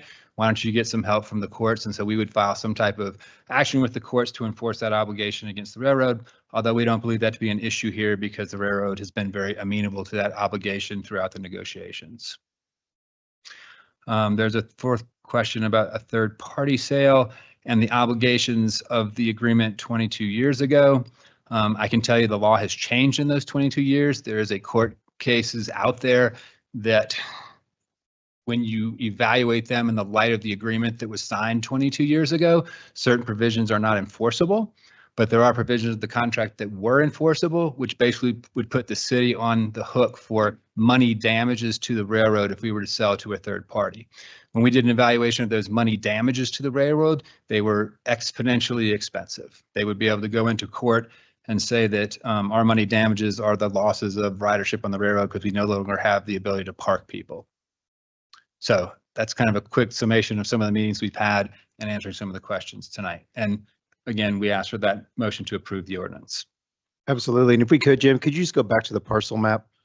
This doesn't have to do with the public comments we received today, but I do think it's important as we have gotten some other citizen comments in regards to what actually the city does own on that lot and what we don't. And I think it's important to show that we don't own the entire parking lot. So if you drive by and you see the parking lot, that is not all the city's. And specifically, if you look at that, the access part into the parking lot is actually still owned by the Durango Railroad. So that does put some definite factors into being able to look at what the value of said property was. And I think it goes back to what the intent was back when it was first sold, was so that it could file cash to the railroad who needed it at the time. Therefore, it would be able to go received back to the railroad when time was ready for that. Excellent, thank you. Can you pop back up that motion? And then do I have a motion?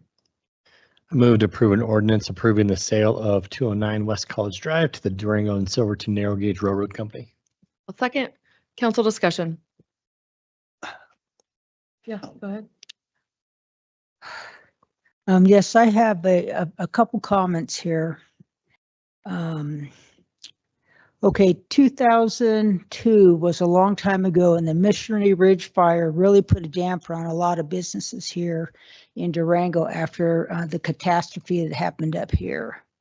And you know, when the railroad approached the city to help them out, as a good neighbor, that's what we did.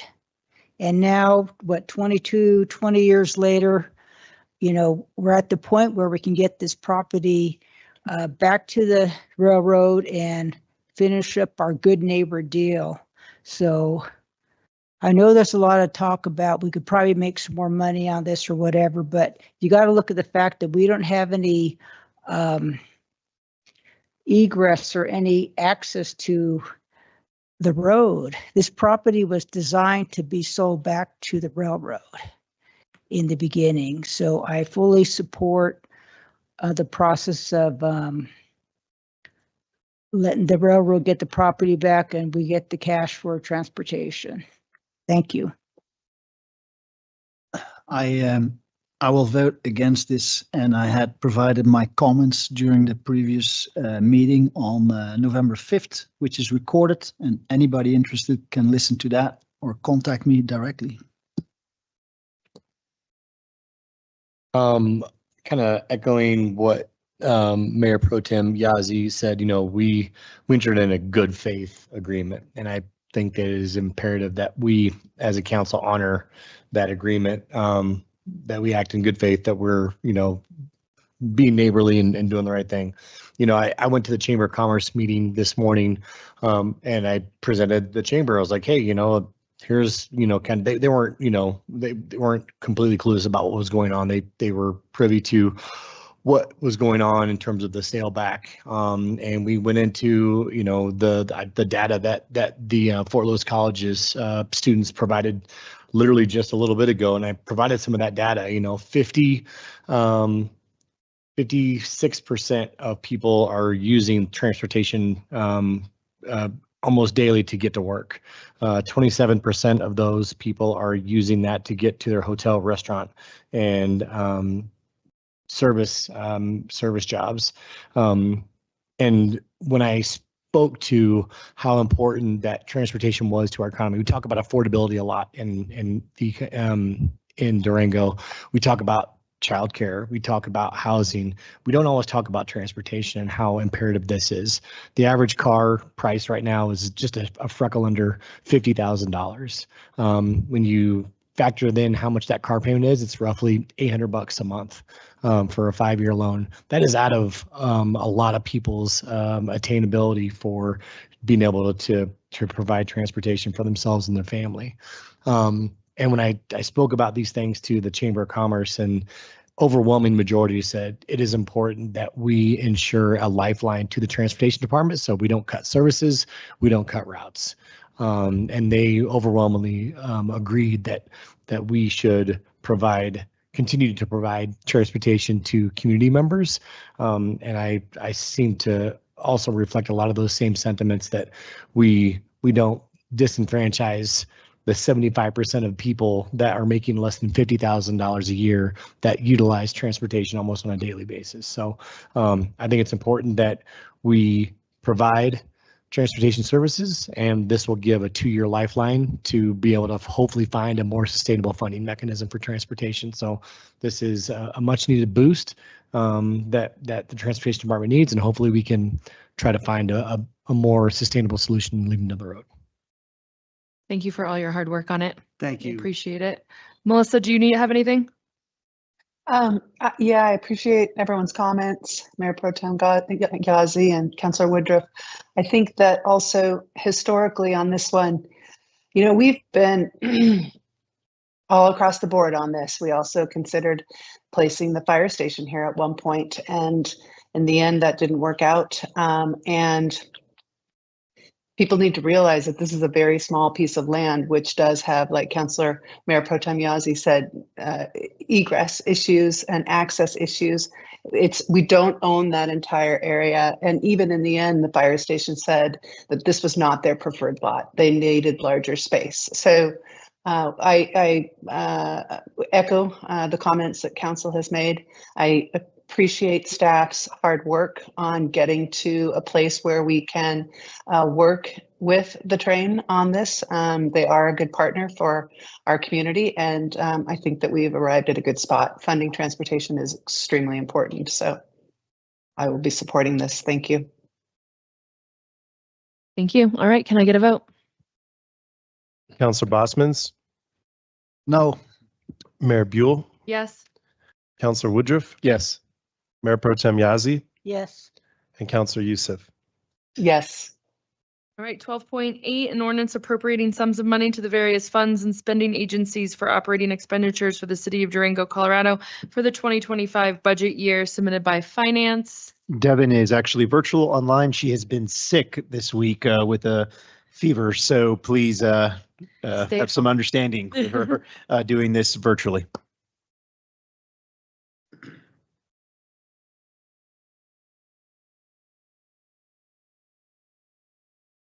Devin, are you there? Hi, good afternoon or good evening now. Sorry about that. Can you all hear me? Yes, we can hear you. Okay, great. Thank you so much.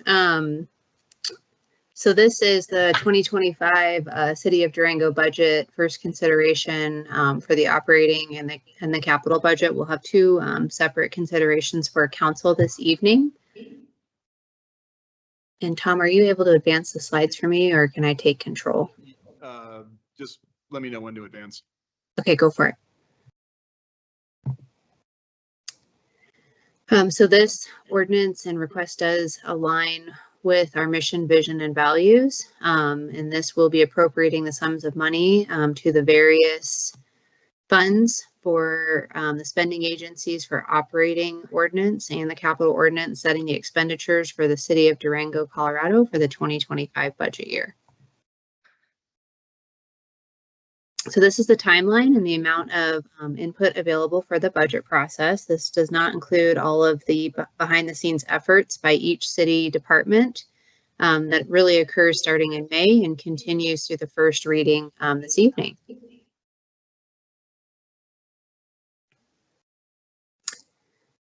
So I'll be taking you through the budget by each strategic plan goal.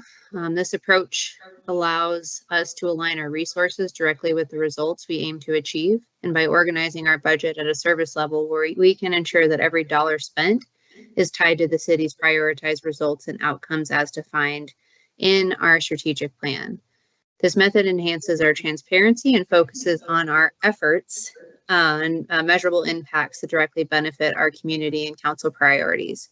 It allows us to evaluate how well we are achieving our goals and to make informed decisions about where to allocate those resources and maximize effectiveness.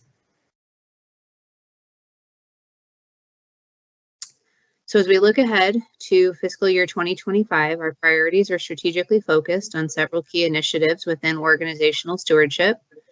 First, Council has directed the reauthorization of the 2005 sales tax. This funding source is for sustaining essential services for police facilities and City Hall, as well as funding for parks, open space, and trails. Next, we are committed to implementing performance excellence by addressing opportunities for improvement. This will help us identify areas where we can enhance efficiencies and effectiveness across our operations, ensuring that we deliver the best possible services for our community. We will also be moving forward with the Government Finance Officers Association bidding for an enterprise resource program. Another key priority is the development of a performance excellence dashboard. This tool will provide real-time insights into our performance metrics, enabling us to track our progress and make data-driven decisions to enhance service delivery. In addition, we're dedicated to the distribution of the Indigenous land acknowledgement materials, including signage. This effort reflects our commitment to recognizing and respecting the heritage of our Indigenous communities in our region. We will expand our water conservation planning and programmatic initiatives with growing concerns about water resources. This initiative is crucial to promoting sustainable practices and ensuring that our community can thrive in the long term. Lastly, we will continue to pursue our electric vehicle replacements and maintenance training as market availability improves.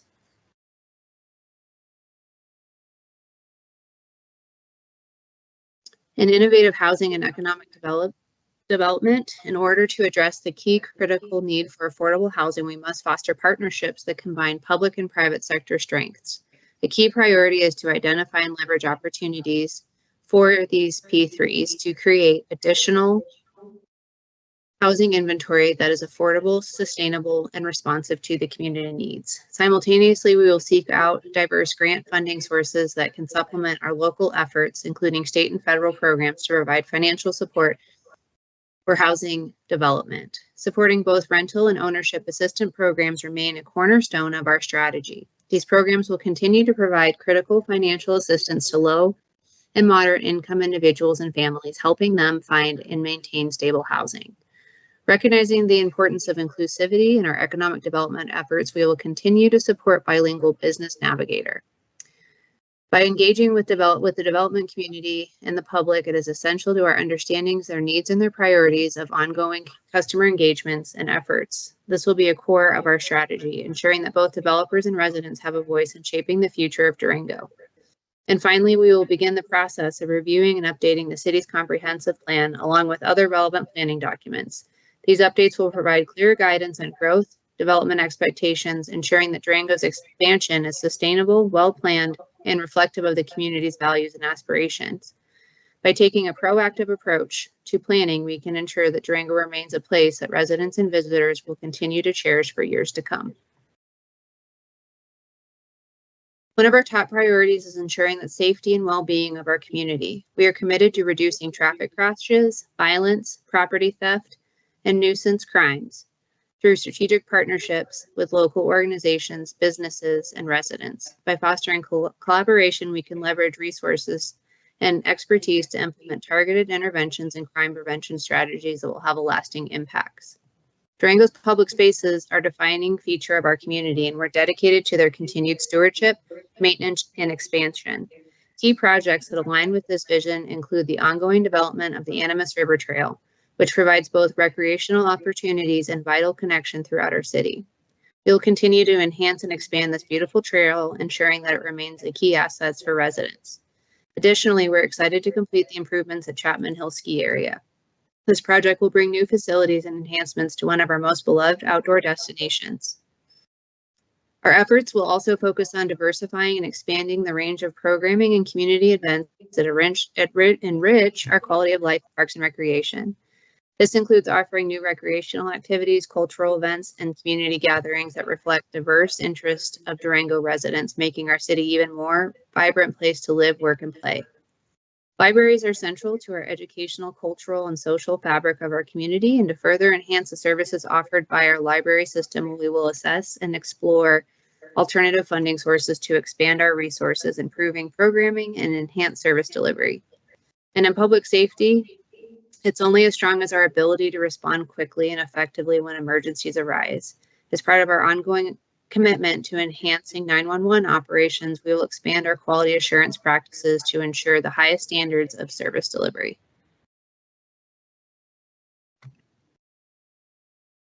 And reliable infrastructure and community connectivity, one of our major infrastructure priorities is the continued facilitation of the Phase 1B terminal at the Durango-La Plata County Airport.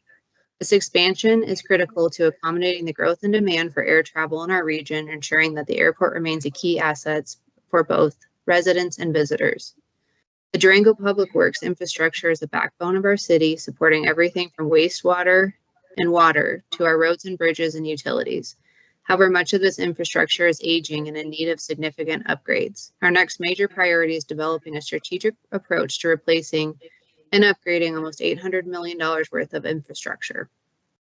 Another important initiative is the repair and maintenance of our city sidewalks. Ensuring the safety of students and pedestrians is the top priority of the city, and we're committed to maintaining and enhancing school safety zones, pedestrian crossings, and traffic signals.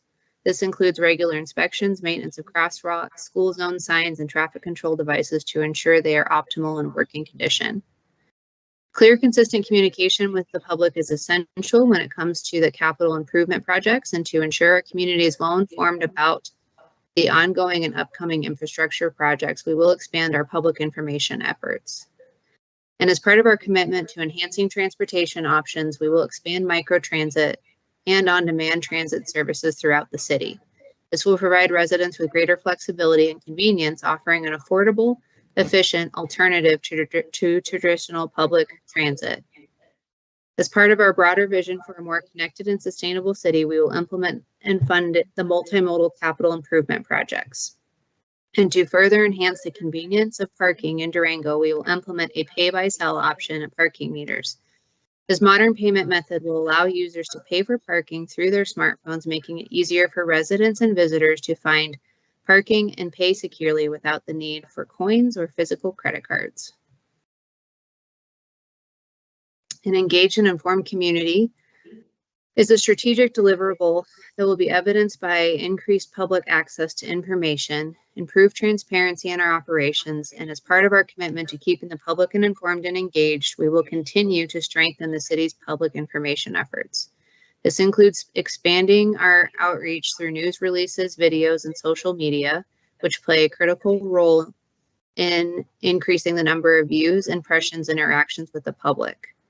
We will continue to track and impact these communications by measuring increases in social media engagement and media coverage.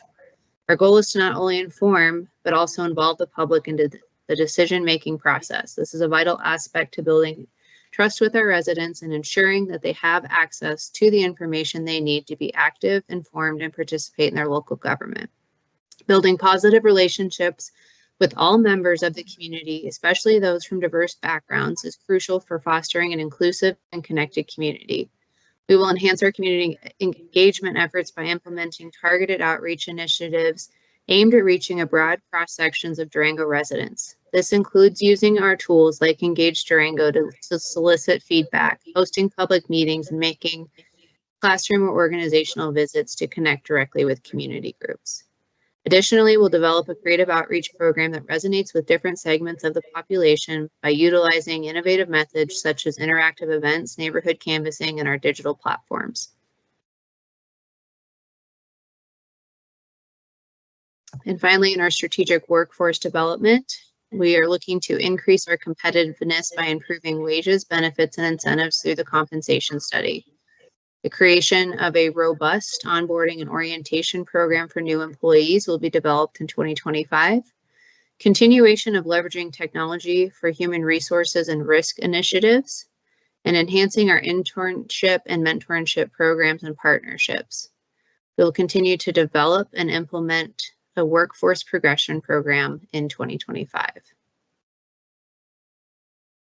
To view the online budget book, you can visit the City of Durango online budget. Please note the full budget will be updated by January 31st for the Government Finance Officers Association and the Department of Local Affairs.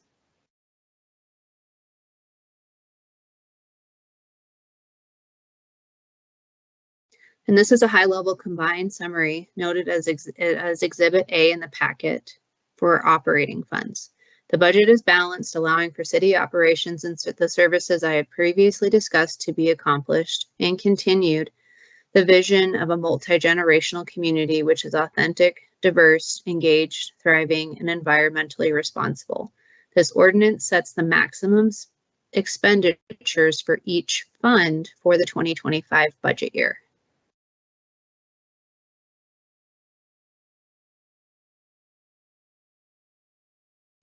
Staff received one public comment at the last meeting supporting funding for an additional arborist contracts and supportive of the 3% cost of living adjustment, as well as a 2% high performer for employees, as well as reallocating lodgers tax to transit. And staff has a recommended motion before you to approve the ordinance appropriating the sums of expenditures on Exhibit A from the estimated revenues and reserves carryovers for each operating fund. Devin, will you have another presentation for the capital one? I will just have two more slides, Jose, that shows the Exhibit A for capital and the motions, as well as the Financial Advisory Board recommendation. Okay, just real quick, I do want to take the moment and time to thank Devin Schmidt, our Chief Financial Officer, our budget team with Elliot Fitz and Mary Catherine Lord, our executive leadership team that is all pulled together to make this budget what we have been able to present to you and working with the council in getting us to this point. It's an exciting time. Appreciate the cooperation of the council. I appreciate the partnership and teamwork of our executive leadership team. I think it really shows our core values at work and every day and what we bring into this environment. So just want to thank all of you for that. It's been great. And then just a personal one for Councilor Youssef. this being her last budget that she will be voting on. And so just to thank her for her service, and hopefully we have improved dramatically since she has come on. Thank you. Great. Do I have a motion? I move to approve the ordinance appropriating the sums of expenditures shown in Exhibit A from the estimated revenues and reserve carryovers of each operating fund. I'll second. Council discussion. Well, I'll just start by following up on Jose's comment. This is my fourth budget.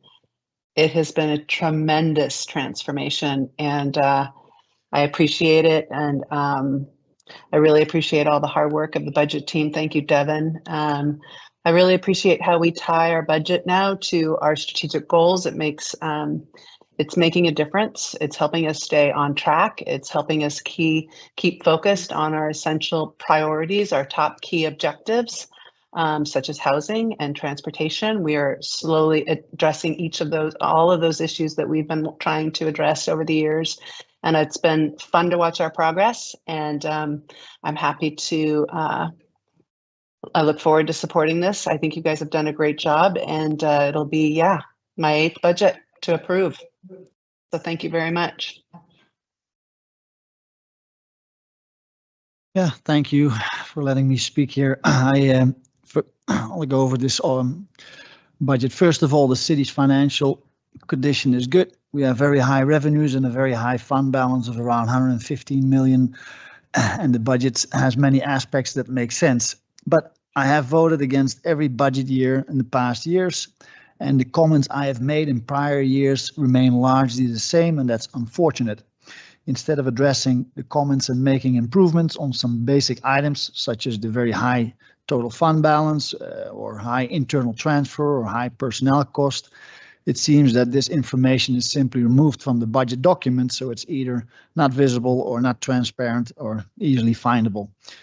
And the document should have some basic, easy to find information, such as beginning of year fund balance, end of year total fund balance, personnel cost, total budgeted amount for capital projects. Same as prior years, I consider our budget unrealistic, and this can be seen by how we did at the end of the year, comparing actual amount with what was budgeted. If we were 100% correct, those numbers would be the same, but that's not easy. But hopefully we would have come somewhat close. So when I reviewed the budget since 2020, it shows that we're around 20 million off every year. And 2023 was extreme with about 50 million difference. And 2024 is unknown since we're still in it. But year-to-date numbers, it seems that we will be equally off. So 20 to 50% off since 2020 at least. Another comment I'd made before is the high amount of internal transfers. I believe it was 100 million in last year's budget. In the 2025 budget, this information is simply no longer found, if at all.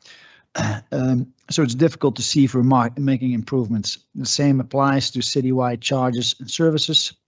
In the end, we should simplify the structure and reduce unnecessary internal transfers and be more in line with the audited financial report. With this budget, we would have increased our staff with about 100 employees over the past 5 years. The total cost for personnel for 2025 is not clearly visible, but probably increased by 50% or so over the past 5 years. And despite this increase, if you look at how we perform as a city, we score pretty low on the community-wide survey on our performance and the direction the city is going, as well as if you look at the friction we have with external parties, as well as with our residents for that matter. And we should do better on that. Even though we have an overly complex budget book, the actual council approves the budget and fund at the department level, if I understand correctly, and the city can spend and change it as sees fit, without involvement from council or our community. A good example is when our city committed $350,000 a year to subsidize 30 rental units from a property owner. an annual expense for a so-called pilot program without it ever being presented beforehand to council or our community. And there are other concerns such as the use of the SURF funds, loaning money despite having adequate funds in the form of lease purchase agreement, support from our community, especially the non-profits, support to our community. And then the fact that the progress on housing, where I believe the city is actually part of the problem in some way, such as the fair share ordinance and overly complex system. And then the last topic that was the other comments is that the use of funds should take place conform the ballot language and its intent, which I seem to question at times on issues like the lodgers tax or the SURF funds.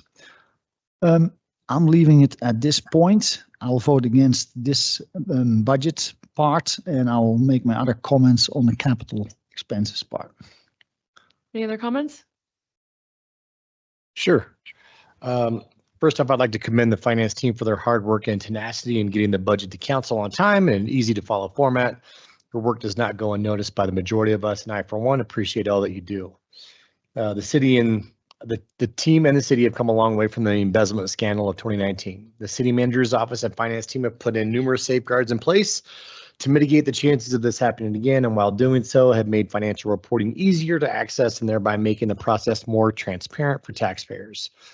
Not only has this bolstered our financial reporting, but it has caught the eye of professional organizations like the Government Finance Officers Association. This organization is made up of industry professionals that are guided by municipal financial excellence and transparency. Since 2022, the City of Durango has received the GFOA Award for Distinguished Budget with outstanding remarks on the city's strategic initiatives and the GFOA Award for Certificate of Achievement for Excellence in Financial Reporting. Additionally, Durango's budgeting documents were used to teach students at California State University Stanislaus as examples in a public budgeting textbook. The professor contacted the city because the finance team prepares the statements in a way that is not only easy to understand, but conveys information in a direct way. The Department of Local Affairs for the state, or DOLA, uses Durango as a model for budget law basics for local governments. And lastly, in 2023, the city received 0 findings in our yearly financial statement by an independent auditor. In restaurant parlay, this is equitable to a perfect score in a health department inspection. While not impossible, it is very difficult to achieve, but doable with the right team and training. These awards, certifications, and accreditations demonstrate the city's resolve and commitment to being fiduciarily responsible with taxpayer money, ensuring each penny is accounted for and being spent responsibly, and reported back to community members in a user-intuitive and thoughtful way. We can disagree on how we want to see certain financial information, but I think it is important to recognize the quality of work is top-notch, as recognized by professional organizations, and just because we want to see things in a certain way does not diminish the product the team is putting out. Throwing the baby out with the bathwater is reckless and not in the best interest of continuing services, experiences, and the quality of life for the citizens of Durango. Seeing as we are discussing transparency to the community on taxpayer funds, I think we should all hold ourselves to that same standard regardless if we are an elected official or if we are employed by the city. If a city official is applying for taxpayer money via grant or otherwise, they should have a duty to let the public know, even if using an LLC or other business in an application seems to be potentially misleading.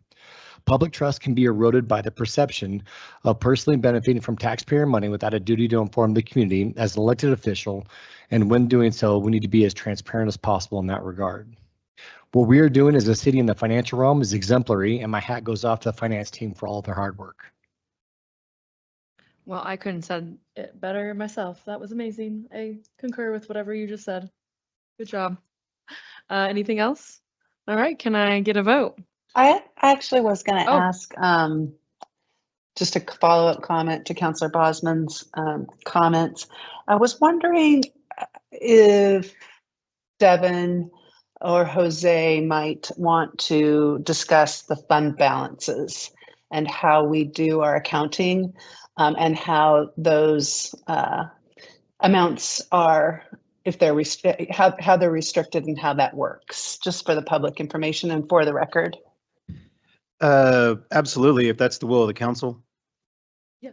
Absolutely. Okay, so fund balances are not cash on hand. That's the first misconception. It's easy. Look it up, Google it, call GFOA. To use fund balances and cash on hand is an inaccurate statement to use. We do not have our fund balances cash on hand. It's projection. Each one of our funds is restricted use. The only fund that is not restricted use is anything over 25% in our general fund, which Devin can give you that number, but it's relatively small. All of the other funds that have it, whether it's water, sewer, or airport, as they're doing a big construction terminal 1B phase right now, is money that is going to be spent and cannot legally be used on anything else other than those specific items in which the fund is budgeted in. I appreciate that. Thank you. I had one other request in a similar vein. Jose, I'm wondering if someone on staff might want to discuss our internal transfers and how that entire process has changed over the years. I don't know if Devin might want to touch on that or yourself. I'd be happy to let Devin answer that question if, again, that's the will of the council. Devin? Yeah, sure. So thank you for the comments and the questions.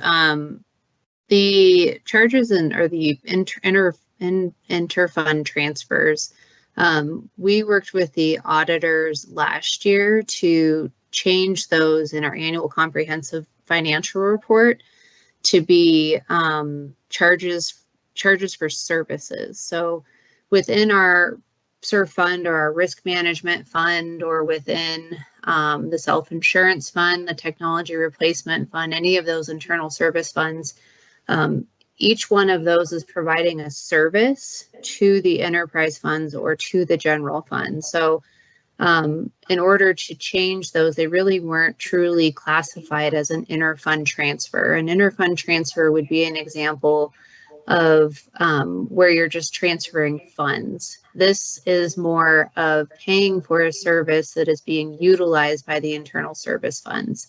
And so we have worked to provide that level of clarity. And within, I believe it's 3H of our notes section within the ACFR, you'll see that those interfund transfers have been reduced. A true interfund transfer would be, for example, the lodger's tax contribution to the transportation fund. There's not a services being provided for that transfer. That is just truly a transfer, where if the general fund is paying for vehicles to be maintenanced or leased, for example, those charges are charges for services from an internal service fund being billed back. So that is something that we worked with our auditors on, and we're really happy with making that change. Excellent, thank you. Anything else? Yes, thank you Councilor so Youssef? much. No, I really appreciate the clarification for the record and for the public. I think someone just, I think it was Councilor Woodruff who said that, some of these comments create mistrust. And I think that the work that our budget team has done and Devin in our finance department, we've made some significant changes. And so when we constantly, pretty much at every meeting, bring up fund balances, I think it's just important to remind the public about those restricted uses on those balances, fund balances, and also, on things like internal transfers. So I really appreciate the clarity. Thank you so much. Excellent. Can I get a vote? Mayor Buell, Yes. Councilor Youssef, Yes. Councilor Bosmans, No. Councilor Woodruff, Yes. and Mayor Pro Tem Yazzie. Yes. Page, I wasn't ready. So again, this is a high-level combined summary known as Exhibit A in the packet for all of our capital funds. The budget is balanced, allowing for the capital projects to begin or continue if they are 1 year or multi-year projects. These projects have been previously highlighted at study sessions with the Financial Advisory Board, with council, and discussed. And this ordinance set the maximum expenditures for each fund for the 2025 budget year.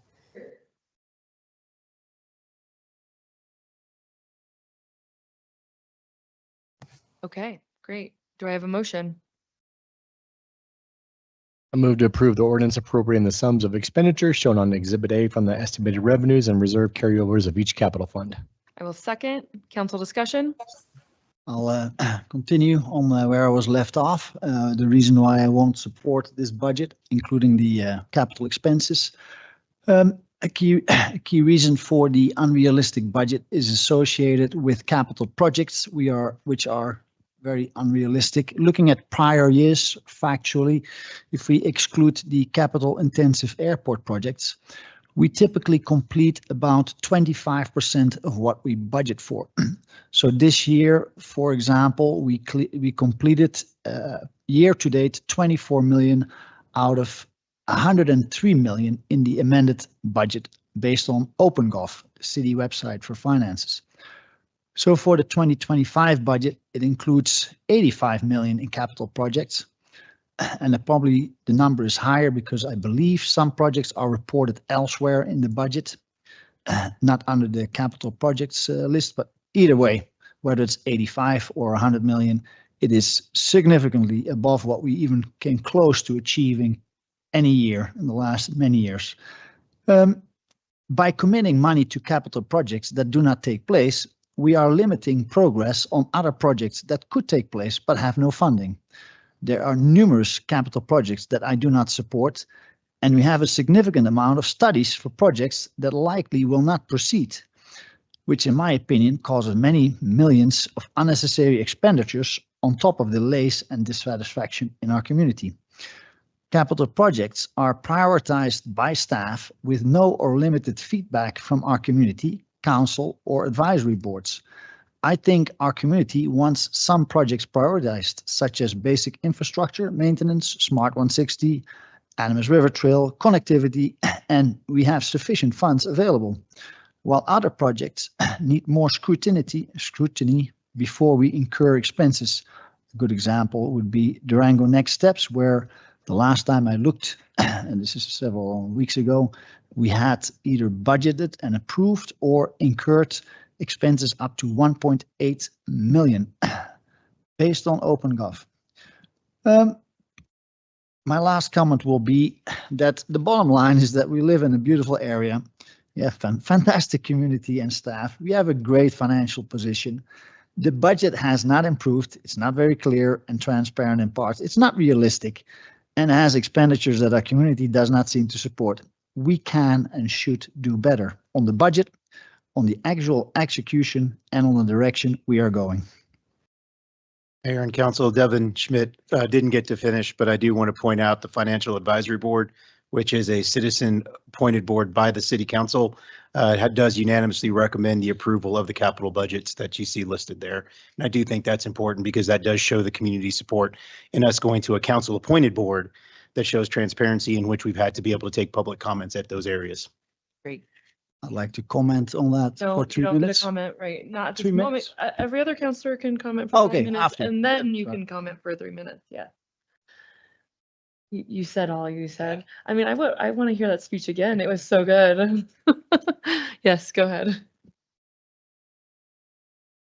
You don't. Oh, it's getting late, but I am going to say, as one counselor here, listening to the budget talk for what, months now, having attended and graduated from Fort Lewis College Business School, I think this budget is excellent. I think the way they present it, how it's all logical when you don't have any preferences to what you want done. If you just look at the numbers and it flows well.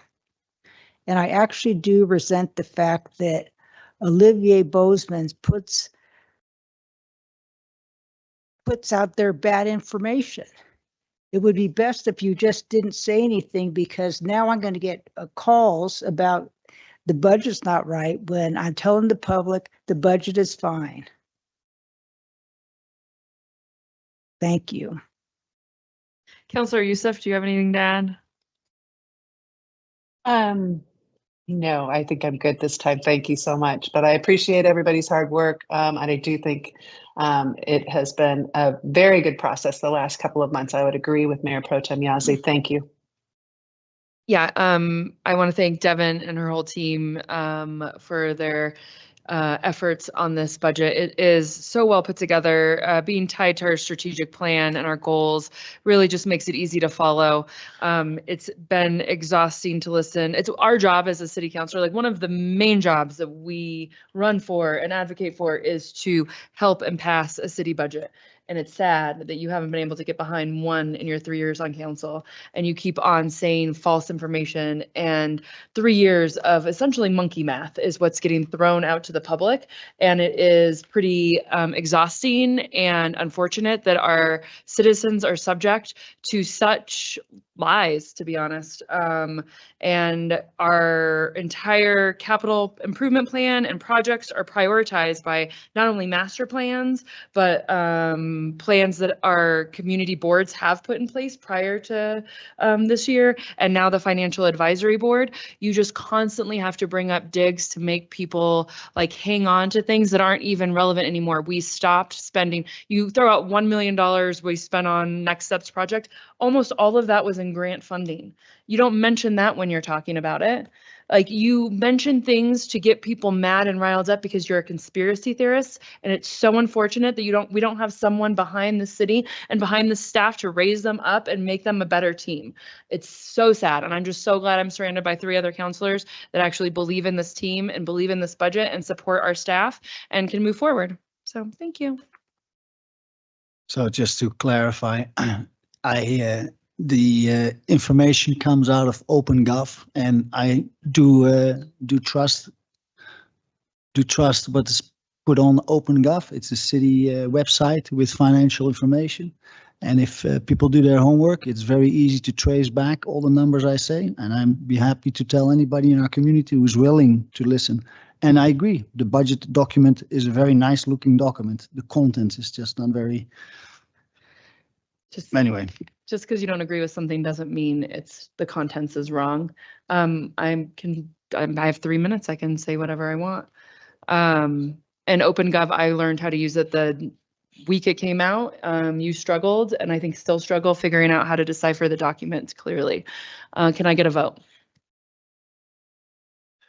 Councillor Youssef, Yes. Mayor Pro Tem Yazzie, Yes. Councillor Woodruff, Yes. Mayor Buell, Yes. and Councillor Bosmans. No. Item 13, public comment on city matters not scheduled for vote tonight. We have a full house still, so what do we got? Anyone? Do we have anyone signed up? I think there were people. I did 13, but I don't know if there's. Oh, I think. oh, yeah. you're here. Okay, great. Yeah, look, play the tape. Sorry. Play the tape.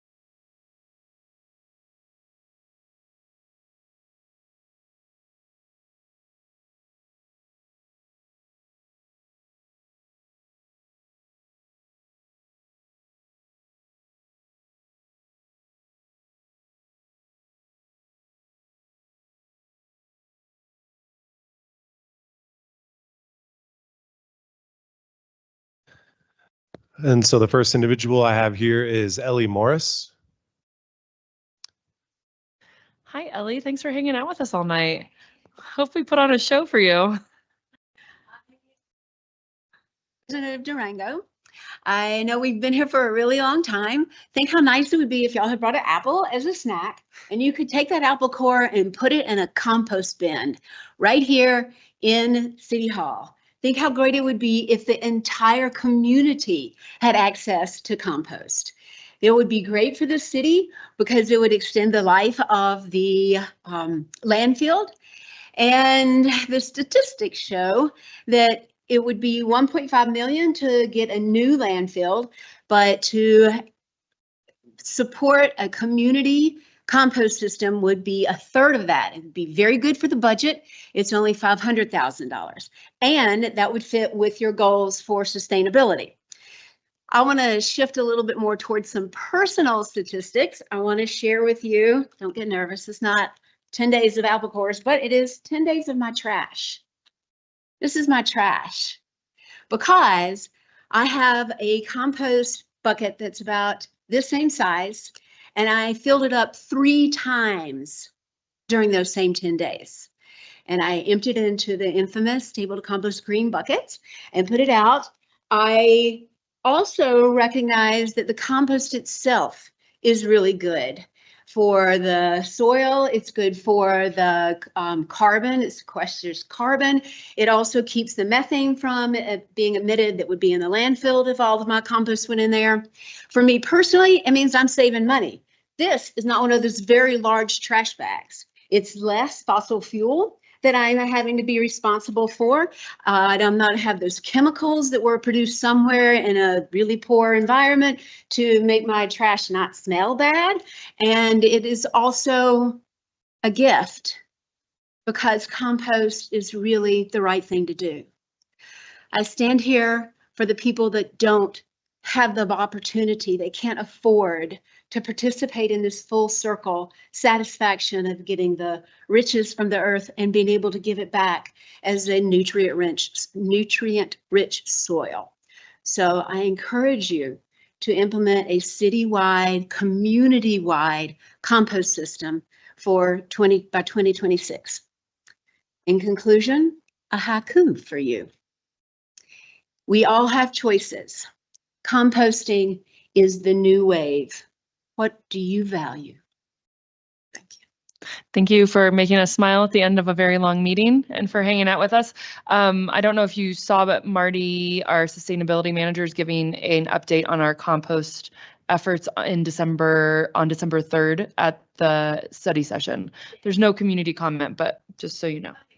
Sorry. Okay, great. Other new business? Anybody? We're all done, huh? Mayor, there Melissa? Mayor, there were several other people Oh. who signed up. I think I should just confirm that they're not here. Yes, please. Sorry. Thank you. Monique DeGiorgio. She took spoke off. earlier, yeah. Taylor Hanson. Shelby Cohn. Oh, Monique is online. Okay, they're online. Sorry. Okay, Monique, I see your hand is raised. If you want to unmute, you can go. Thank you.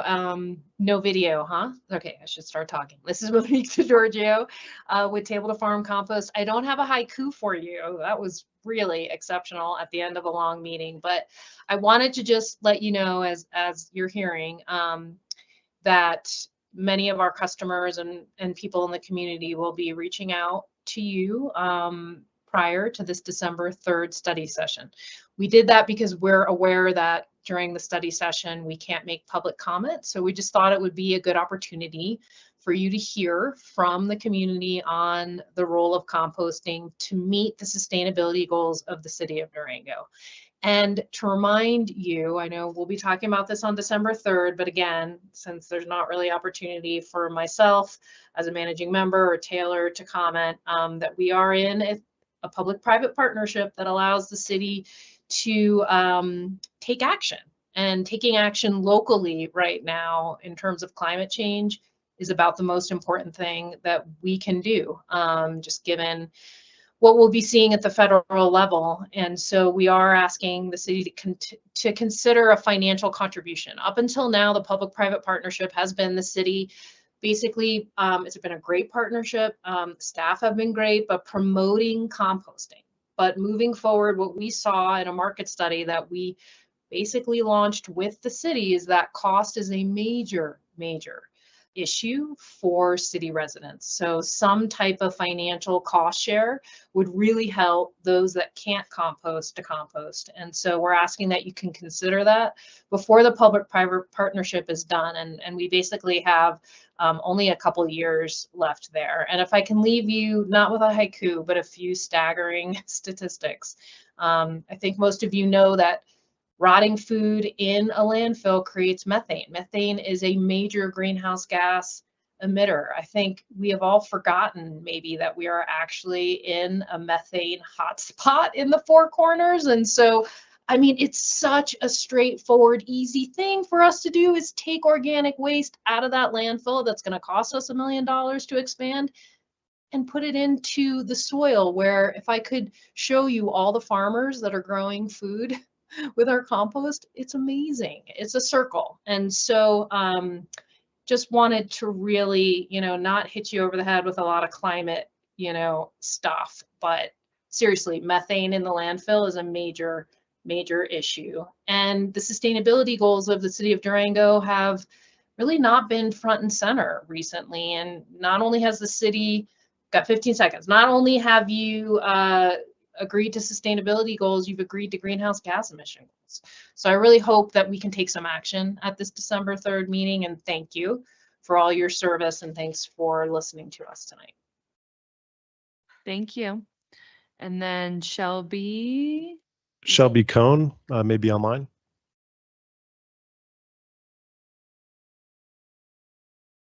Shelby, if you want to unmute, I think you can. Hello, can you hear me? Yes. Okay. Thank you so much for having me. My name is Shelby Cohn, and I am a resident of Durango. I am a newer resident of Durango. I moved here about a little over a year ago. And I am also here to advocate for citywide composting.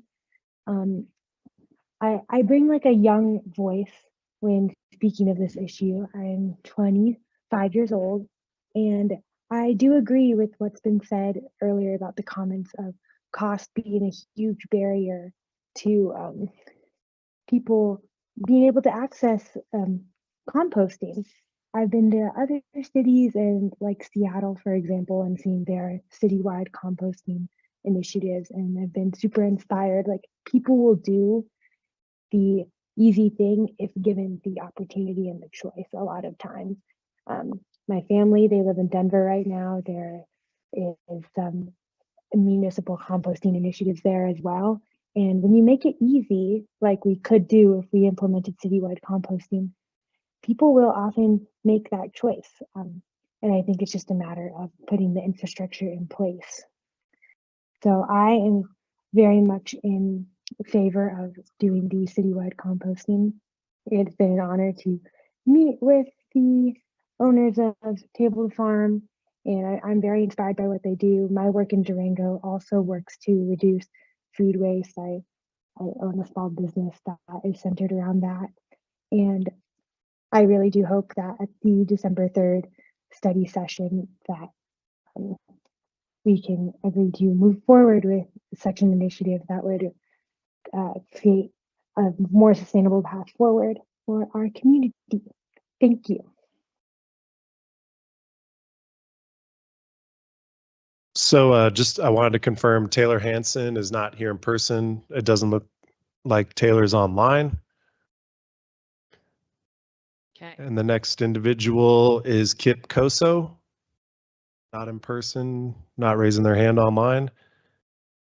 And then the last person, Claire Atkinson, who signed up for Section 13 as well. Not here. Okay. Went through other new business. No one said they had any. And so next item is adjournment. All those in favor? Aye. All right. Thank you.